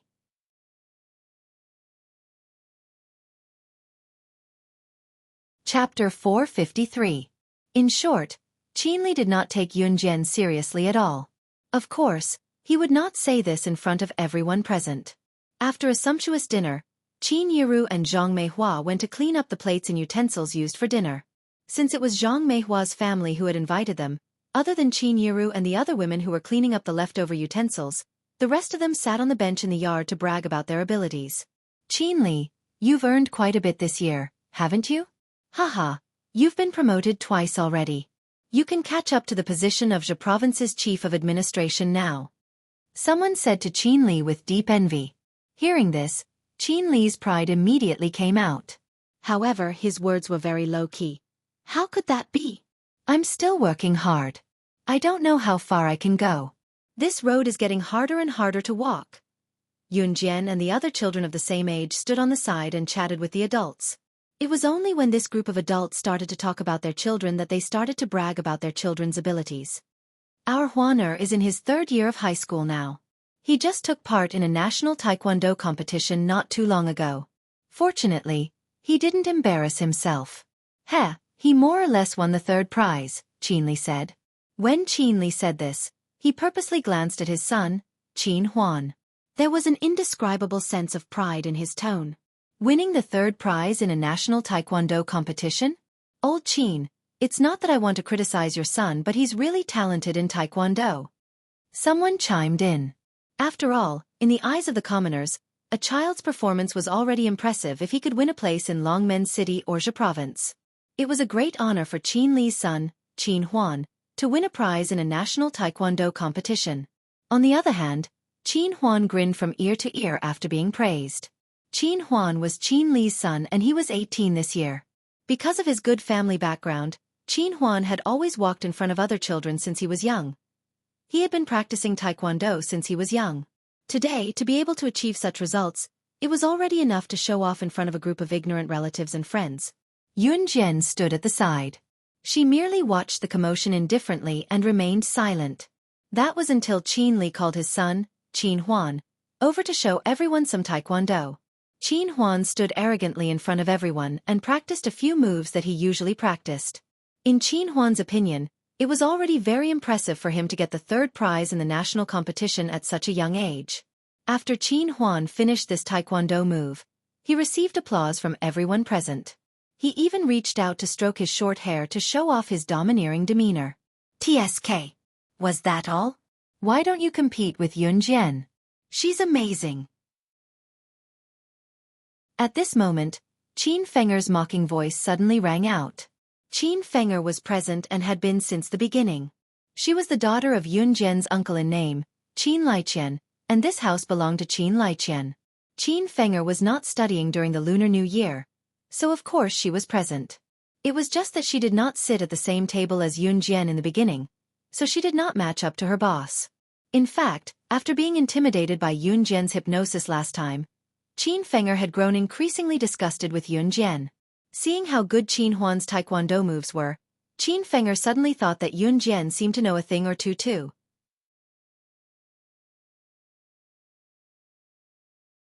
Chapter 454.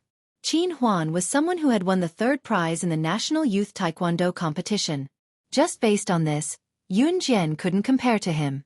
That was why Qin Fenger suddenly thought of letting Yun Jian go up and fight with Qin Huan. Moreover, she purposely praised Yun Jian and made Qin Huan think that Yun Jian also practiced taekwondo. Qin Huan was competitive. Qin Fenger's motive was to let Qin Huan think that Yun Jian had some ability and stimulate his inner competitive spirit to fight with Yun Jian. It would be best if he could cripple Yun Jian. It would be best if he could disfigure her face. Qin Fenger was most jealous of Yun Jian's appearance.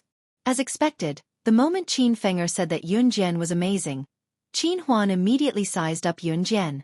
Not only Qin Huan, but everyone present turned to look at Yun Jian. Moreover, all of them had a shocked expression on their faces. Yun Jian knew taekwondo? Previously, when they heard Zhang Meihua say that Yun Jian had started her own company, everyone was already shocked. In the end, from Qin Fenger's words, he could hear even more misunderstandings. Yun Jian knew taekwondo?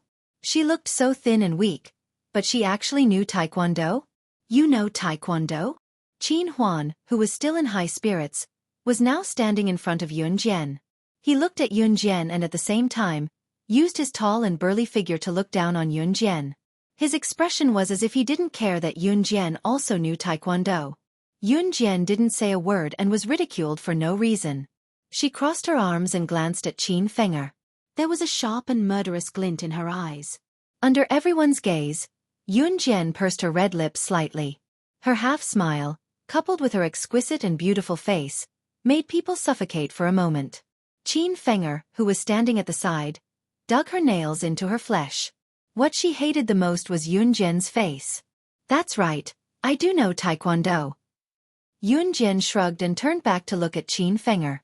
Just because Qin Fenger could glare at others, did she think that Yun Jian could not glare at others? Then let's have a match, Qin Huan said excitedly. Qin Huan felt that he had just performed a few taekwondo punches in front of everyone, but it still wasn't impressive enough. It had to be like a taekwondo competition. Only by knocking down the opponent would it give people a sense of awe. But Qin Huan had no opponent, so he could only fight. Coincidentally, at this moment, Yun Jian said that she knew Taekwondo. Hence, Qin Huan immediately came over to request a match. After saying that, Qin Huan felt that he was being rude again. He confidently added to Yun Jian, "Don't worry, I won't hurt you." This sentence proved that Qin Huan completely believed that he would definitely win if he competed with Yun Jian in Taekwondo. Come. Upon hearing Qin Huan's words, Yun Jian, who originally didn't want to fight, spoke up. Then, she paused and tilted her head to look at Qin Huan under everyone's gaze. She said in disdain, "I'll say the ugly words first. I won't go easy on you." These words were considered a rebuttal to Qin Huan's arrogant words that said that he would definitely win. But after Qin Huan heard it, he was a little angry.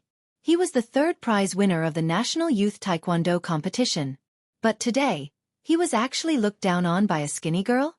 Hence, after Yun Jian said those words, Qin Huan reached out and punched. He rushed towards Yun Jian as fast as he could and muttered, "Then I won't hold back." Qin Huan struck a few standard Taekwondo moves. Just as he was about to raise his hand to suppress Yun Jian's arm, suddenly, a pair of hands that were as agile as a snake stretched out simply. Yun Jian held Xiao Yunju's hand and didn't move. One of her hands went around Qin Huan like a snake's body and went straight to his abdomen.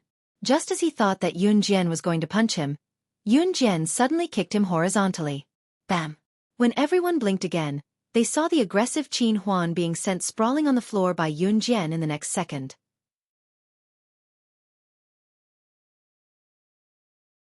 Chapter 455. After Yun Jian said this, she glared at Qin Huan, who was lying on the ground. She held Xiao Yunju's hand and walked over to Yun Yi's side. Yun Jian didn't use any strength in this move. It wasn't that she looked down on Qin Huan, but if his fancy, complicated, and impractical moves were to be used internationally, he would be beaten unconscious countless times. Ah! Qin Huan, who was knocked to the ground by Yun Jian, stood up with widened eyes in shock.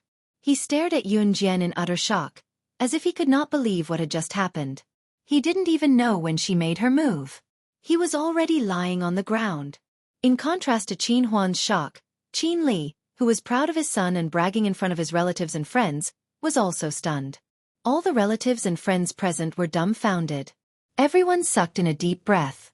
Especially those who felt that Yun Jian had founded a company at such a young age and looked down on Yun Jian because of Zhang Meihua's bragging. At this moment, they couldn't help but size up Yun Jian. Everyone knew that Qin Huan was the third prize winner of the National Youth Taekwondo competition. To be able to win a prize at the National Taekwondo competition was an amazing thing. But just now, a young lady subdued him in one move. That wasn't all. Yun Jian even directly pointed out that Qin Huan's moves were fancy and that he wasn't even worthy of being her opponent. What an arrogant and powerful young lady. As for the instigator, Qin Fenger, who was standing at the side, her eyes were about to pop out. How was that possible? How could Yun Jian defeat Qin Huan? Wait. At this moment, Qin Huan suddenly ran over to stop Yun Jian when he saw that she was about to stand to the side with Xiao Yunju. What? Yun Jian raised her brows and smiled. She didn't let go of Xiao Yunju's hand. Xiao Yunju also blinked his black eyes and sized up Qin Huan.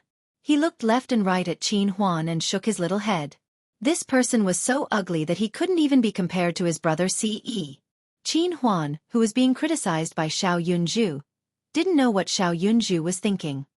He looked at Yun Jian with a serious expression. Qin Huan gritted his teeth and said, "How can you defeat me? I wasn't ready just now.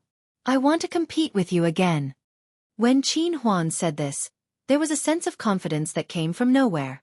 Yun Jian's words just now had completely touched his pride as a man. Qin Huan felt that his manly pride had been severely insulted. Therefore, he wanted Yun Jian to compete with him again. "And what you used just now wasn't a Taekwondo move. I want to compete with you in Taekwondo, not other unorthodox ways." In order to win, Qin Huan continued, "Do you dare to compete with me?" Just now, Yun Jian defeated him in one move. This made Qin Huan feel that he had lost face in front of all his relatives. Therefore, Qin Huan was trying to make up for his embarrassment just now. Moreover, he was trying to convey to the surrounding people that he lost just now because Yun Jian didn't use Taekwondo to fight with him. Although this reason was ridiculous, the surrounding relatives immediately helped Qin Huan. After all, most of the people present thought that boys had a better future than girls. No matter how powerful Yun Jian was, she was just a girl. His future achievements would always be limited.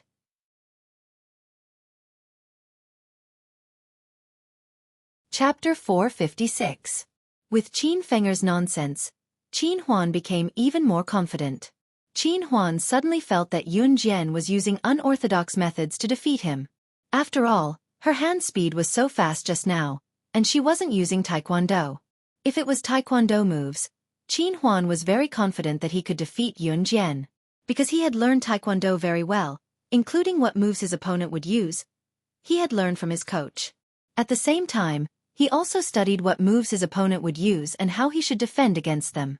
It could be said that Qin Huan was full of confidence within the range of Taekwondo moves. Therefore, in order to regain his face, he invited Yun Jian to fight again. He was a national youth Taekwondo expert. If it was Taekwondo, could she do it? When Yun Jian heard Qin Huan's words, she couldn't help but chuckle. She was already merciful just now, but Qin Huan actually used the excuse that she didn't use Taekwondo moves to fight with him. He wanted to fight with her again? Fight again? Yun Jian raised her brows. She smiled slightly, but her smile was full of disdain. That's right. Seeing the surrounding relatives looking at him, Qin Huan wasn't willing to accept the fact that he couldn't even defeat a thin girl like Yun Jian. Therefore, Qin Huan nodded fiercely. Seeing Qin Huan like this, Qin Li, who was standing at the side, knew that his son was serious. Huan, be gentle. Don't hurt the little girl, Qin Li even said to Qin Huan. Dad, of course. Qin Huan nodded confidently as if he had already won against Yun Jian when he said this. Qin Li and Qin Huan were indeed father and son. It was really unknown where their confidence came from. Yun Jian only smiled contemptuously. She handed Xiao Yunju's hand to her brother, Yun Yi, and let Yun Yi hold on to Xiao Yunju.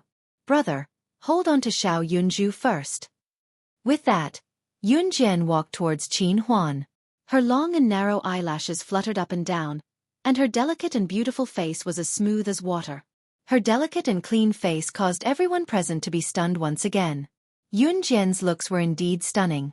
Otherwise, Yuan Yingjun wouldn't have been so obsessed with her back then. However, they saw the stunning girl standing in front of a group of people in the open space in Zhang Meihua's front yard. As she spoke, she blew out a breath of warm air. Reaching out, Yun Jian hooked her finger at Qin Huan. No matter how many times you try, whether it's Taekwondo, Sanda, or any other martial arts, as long as you can survive one move from me, you win. These words were considered a ruthless slap to Qin Huan's face. Yun Jian meant that he wouldn't even be able to take a single blow from her. Qin Huan spat fiercely, but he didn't have Yun Jian's boldness. He didn't dare to tell Yun Jian that as long as she could withstand one of his moves, she would win. Because from Yun Jian's moves just now, he could tell that she wasn't weak either. Ha! Qin Huan focused all his attention and roared. He clenched his fist and punched Yun Jian with all his might. This punch was much more powerful than the one Qin Huan used just now. Yun Jian's eyes flickered. She didn't move and watched as Qin Huan clenched his fist and rushed towards her. When Qin Huan's fist was only 10 centimeters away from her, Yun Jian suddenly tilted her head. She squatted down and spun around. In the next second, she actually circled behind Qin Huan in a strange posture. After that, Yun Jian lifted her leg and used an extremely standard Taekwondo move to kick Qin Huan from behind to the ground. Everyone was stunned. Yun Jian's speed was simply unparalleled. It was much faster than the first time she beat Qin Huan up. So it turned out that she didn't display her true strength just now. Qin Huan was once again kicked to the ground like a dog gnawing on mud. At this moment, Yun Jian, who was standing behind Qin Huan, stretched out her slender right index finger in front of the astonished crowd. She smiled slightly and said with contempt, "One move."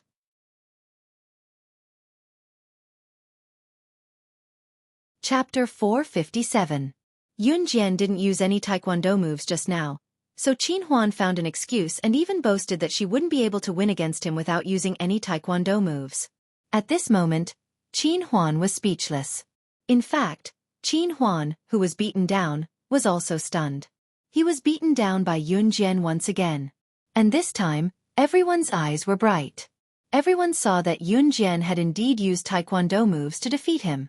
Qin Huan completely broke down. He had been learning taekwondo since he was young, but now, he couldn't even compare to a girl who was smaller and weaker than him. If this were to spread, where would his face go? Qin Fenger, who originally wanted to use Qin Huan's ability to make Yun Jian suffer, was even more desperate. She gritted her teeth and glared at Yun Jian from the side. All right. It's just a small fight between two children. It's fine if you win or lose. Qin Huan, you're a man. It's normal for you to give in to a girl. Now, come and eat an apple. This apple is freshly cut. It's very fresh. At this moment, a plump middle-aged woman carrying a plate of freshly cut fruit walked out of the house and spoke as she walked. As she spoke, she called a group of people to eat the small pieces of apple. This middle-aged woman had just seen how Yun Jian subdued Qin Huan in one move. But after the shock, she was very calm. In an instant, this plump middle-aged woman, who was half a head shorter than Yun Jian, thought of the competition between Qin Huan and Yun Jian. It was probably because Qin Huan was Yun Jian's elder brother according to seniority that he let Yun Jian win. This was what the middle-aged woman thought, so she directly said it out loud. After all, in this day and age, whether it was the villagers or the people in the city, they were used to elder brothers and sisters giving in to younger brothers and sisters. Sometimes, even if it wasn't the case, they would still say it was the case. Just like how Yun Jian had beaten Qin Huan twice just now. In the eyes of this group of relatives, this plump middle-aged woman's words made them think that Qin Huan let Yun Jian win because he let her win. However, only Qin Huan himself knew how terrifying Yun Jian's strength was just now. After hearing what the middle-aged woman said, the crowd really thought that Qin Huan had gone easy on Yun Jian, which was why Yun Jian won. Yun Jian just sneered at this. It was also at this time that the countryside's idea of favoring boys over girls, and that boys were always better than girls, was completely reflected.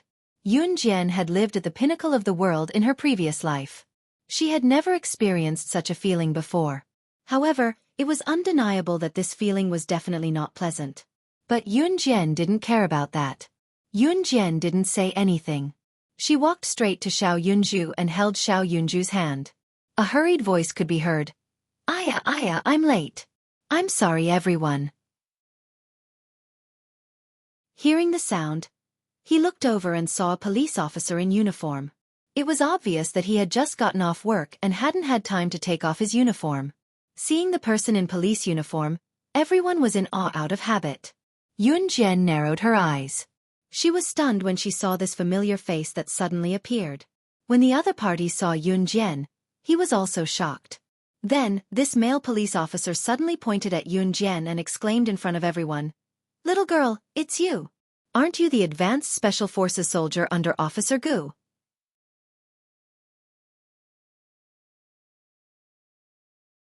Chapter 458. The police officer's name was Zhang Shun. He was a police officer working at Xinjiang Town's police station. He was also the police officer that Yun Jian had met when she visited Lu Fian and her mother at the police station to visit Lu Fian's father. It was just that he didn't think that he would be able to meet her here. Yun Jian was only slightly stunned before she nodded at Zhang Shun. Zhang Shun was actually Qin Li's brother-in-law. He worked at Xinjiang Town's police station and had an easy life. Come to think of it, Zhang Shun and Zhang Meihua were considered distant relatives. Even Zhang Shun was not related to Yun Jian by blood. Zhang Meihua had invited all her family and friends in Xinjiang Town to a banquet, and Zhang Shun was one of the invitees. Unfortunately, Zhang Shun had just gotten off work and could not make it for dinner. Advanced Special Forces? Brother-in-law, what did you say? She is an Advanced Special Forces soldier? Qin Li and the others who were listening suddenly realized this. Qin Li turned to Zhang Shun and asked in horror. The moment everyone heard that Yun Jian was an Advanced Special Forces soldier, they were so shocked that their mouths were agape. Everyone was waiting for Zhang Shun's reply. Zhang Shun obviously did not realize anything as he spoke even more highly of Yun Jian. "Hey, are you surprised? When I first found out that she's an advanced special forces soldier, my reaction was similar to yours. But don't think that she's a member of the advanced special forces under Officer Gu just because she's young. This is an honor that others might not be able to achieve, even if they work hard their entire lives. As he spoke, Zhang Shun took the opportunity to exclaim, "Do you know who Officer Gu is? He's Country Z's military genius. Even the country's general manager would want to get close to him." Gu Yunjian's status in Country Z was very high and Yun Jian knew that too. However, from the words of others, he could hear a different flavor. Boom! Everyone present felt like their heads were about to explode. Yun Jian actually had such an identity. She was actually an advanced special forces soldier. At that moment, Qin Li was dumbfounded while everyone else was shocked. Qin Huan was completely stunned on the spot. It was no wonder that his skills were not good enough for her. No wonder she said that he wasn't worthy of being her opponent. She was an advanced special forces soldier. With such an identity, Yun Jian was destined to be different from the rest. Qin Huan was only good at taekwondo. Compared to the special forces in the army, he couldn't be compared at all. After all, no matter how good taekwondo was, the chances of actual combat were few and far between. On the other hand, the amount of training for an ordinary special forces soldier was enough to strike fear into the hearts of taekwondo practitioners. There was simply no comparison between the two. Especially those who had been in the army, they would have a murderous aura. What's wrong? Zhang Shun found that after he finished speaking, the people around him were dumbfounded, and he asked in confusion. If Zhang Shun knew that this group of people thought that Qin Huan had lost to Yun Jian on purpose and that Qin Huan had given in to Yun Jian, he might have laughed out loud on the spot.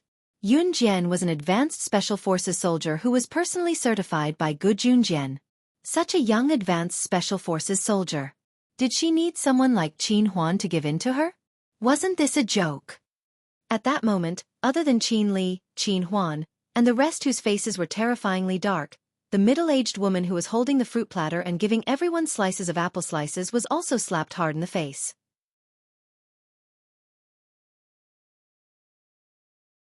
Chapter 459.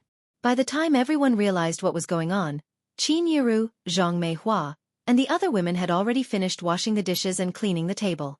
They walked to the empty space in front of the courtyard. What's going on? Why are all of you dumbfounded? What are you doing? Zhang Meihua and the other women asked in confusion when they saw the group of people standing in the open space staring at Yun Jian like they were in a daze. Mom, Yun Jian is an advanced special forces soldier. Do you know about this? Qin Liqian exclaimed and pointed at Yun Jian at Zhang Meihua. Advanced special forces soldier? Zhang Meihua and the other women who came out of the house were stunned as well. Other than Qin Yiru and Yun Yi who knew about it, everyone else was dumbfounded. How old was Yun Jian? She's only 15 years old. Advanced Special Forces Soldier? This was a title that had nothing to do with her at all. But now, this title followed closely by her side. Zhang Shun understood the reason when he saw the group's reaction. They did not believe that Yun Jian was an Advanced Special Forces soldier. To convince them that Yun Jian was an Advanced Special Forces soldier, Zhang Shun added, "The documents are here. I saw it with my own eyes. Officer Gu issued it himself." Even if the group did not believe it, they had no choice but to believe it. After that, the relatives looked at Yun Jian in a different way. There were a few older students like Yun Jian and Yun Yi present. They were the children of their relatives. They had brought them over because it was winter break. However, the young men and women who were about the same age as Yun Jian were silent throughout the meal. Before Yun Jian's appearance, Qin Huan was undoubtedly the most outstanding one in the group. Yun Jian's appearance immediately became the center of attention. From hearing that she had started a company to hearing that she was an advanced special forces soldier, everyone's emotions changed bit by bit. Although Yun Jian's identity as an advanced special forces soldier shocked everyone, it did not last long. Adults always like to brag about their own abilities. Therefore, after bragging about their own children's abilities, they began to talk about who had a car. Look over there. My family's car was bought from New Cruise. Including taxes and a series of documents, it cost about 100,000. A rich man boasted in front of everyone. Now, New Cruise had become the spokesperson for the automobile sales company that everyone was talking about. At the same time, Zhang Jifan had further acquired some smaller car sales companies to expand the company's authority. I'm planning to get a new car in a few days, Qinli chimed in. Perhaps he could only find his sense of honor when it came to money and status. As for Yun Jian, she was more capable than her son, Qin Huan, but she had only started a small company. What use was? Old Qin, I have some dealings with New Cruise's CEO. Why don't I help you ask him out to tell you about the different models of cars in New Cruise? Someone could not help asking Qin Li. The chairman of New Cruise was Yun Jian while the CEO was Zhang Jifan. Sure. That's a good idea. I was just worried that no one would give me a suggestion on what kind of car to buy. Qin Li pretended to be profound as he spoke. Qin Li clearly believed that not many people in the group could understand what he was saying. He wanted them to not understand so that he could continue boasting. I suggest you buy a Volkswagen. It's a local brand. New Cruise will have a Volkswagen promotion in a few days. Yun Jian suddenly chimed in. Half of Qin Li's reason for saying that was to show off. In spite of it, Yun Jian's sudden suggestion left him dumbfounded.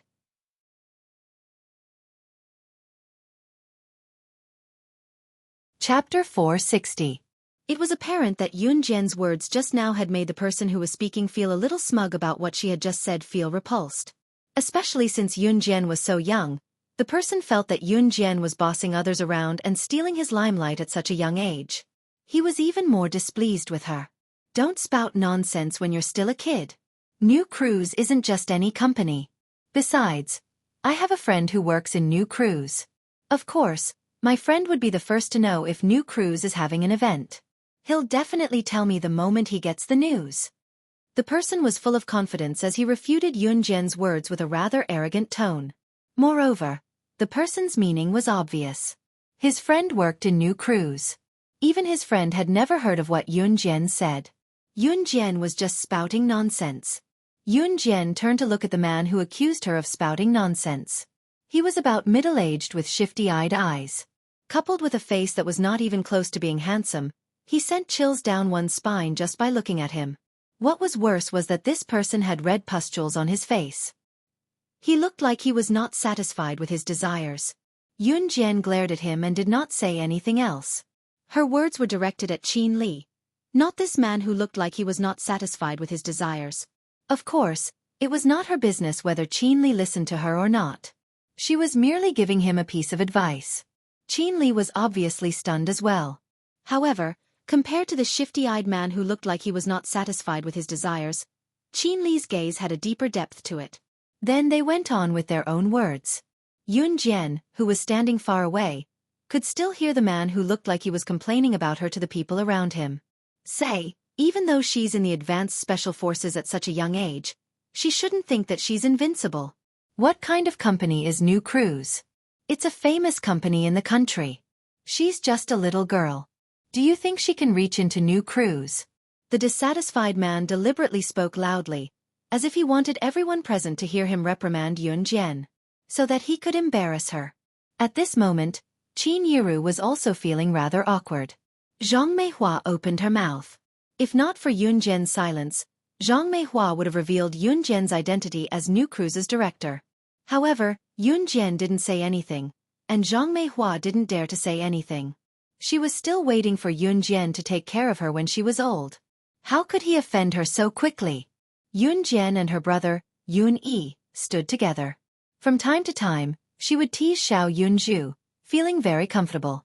It was as if what had just happened had never happened. Soon, the last trace of the golden sunset on the horizon had also disappeared. The sky was completely dark. The crowd had yet to disperse. Today was New Year's Eve, and every family was staying up late. The night of staying up late was long, so the adults had already set up the table and started playing mahjong at Zhang Meihua's house. The children, on the other hand, were following the women to set off the small firecrackers they bought from the small shop outside their house. Screech! Just then, the sound of a speeding motor was heard. The roar of a sports car resounded through Xinjiang town. What's that sound? Someone was surprised. What could be so loud? Isn't that the roar of a sports car? Looks like it's a sports car.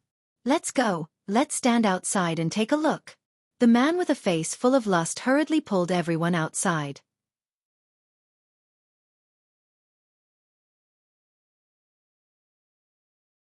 Chapter 461. These days, the number of cars in town could be counted with one hand. A high-class car like a sports car was even rarer. Therefore, when they heard the sound of a sports car, everyone ran out, wanting to see what the legendary sports car looked like. Seeing the black Lamborghini slowly drive into the corridor of the courtyard, no one was surprised. After all, it was normal for cars to pass through the aisles in front of their houses. I wonder which family in town this car belongs to? This car. I think it's a Lamborghini. This kind of car, the price is no less than $1 million. The man with a dissatisfied face was called Xueqi. At this time, Xueqi was pointing at the Lamborghini slowly driving into the courtyard, arrogantly speaking to the people around him. As he spoke, Xueqi couldn't help but sigh. This kind of car, if I could touch it in my life, it would be great. Hearing these words directly, outsiders would really think that Xueqi was a very humble person. However, those who knew him well understood that Xueqi's words meant that even people like him, who knew influential people and had a good family background, couldn't touch this high-class car. His group of poor relatives couldn't even think about it. Just as everyone was staring at the black Lamborghini passing through the aisles in the courtyard and was about to drive directly past Zhang Meihua's house, the car suddenly stopped. Huh! Xueqi let out a word of surprise. Under everyone's gaze, the door of the Lamborghini slowly opened, and a pair of slender legs were the first to appear. Then, a relatively young man came out from the driver's seat. The man was about 18 or 19 years old.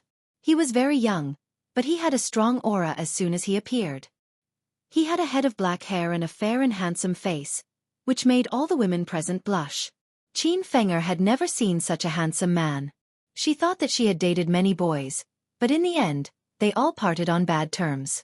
Even her boyfriend, who was once called the most handsome boy in school, wasn't as handsome as this man in front of her. Qin Fenger felt her heart thumping wildly. Did this man see me and stop the car?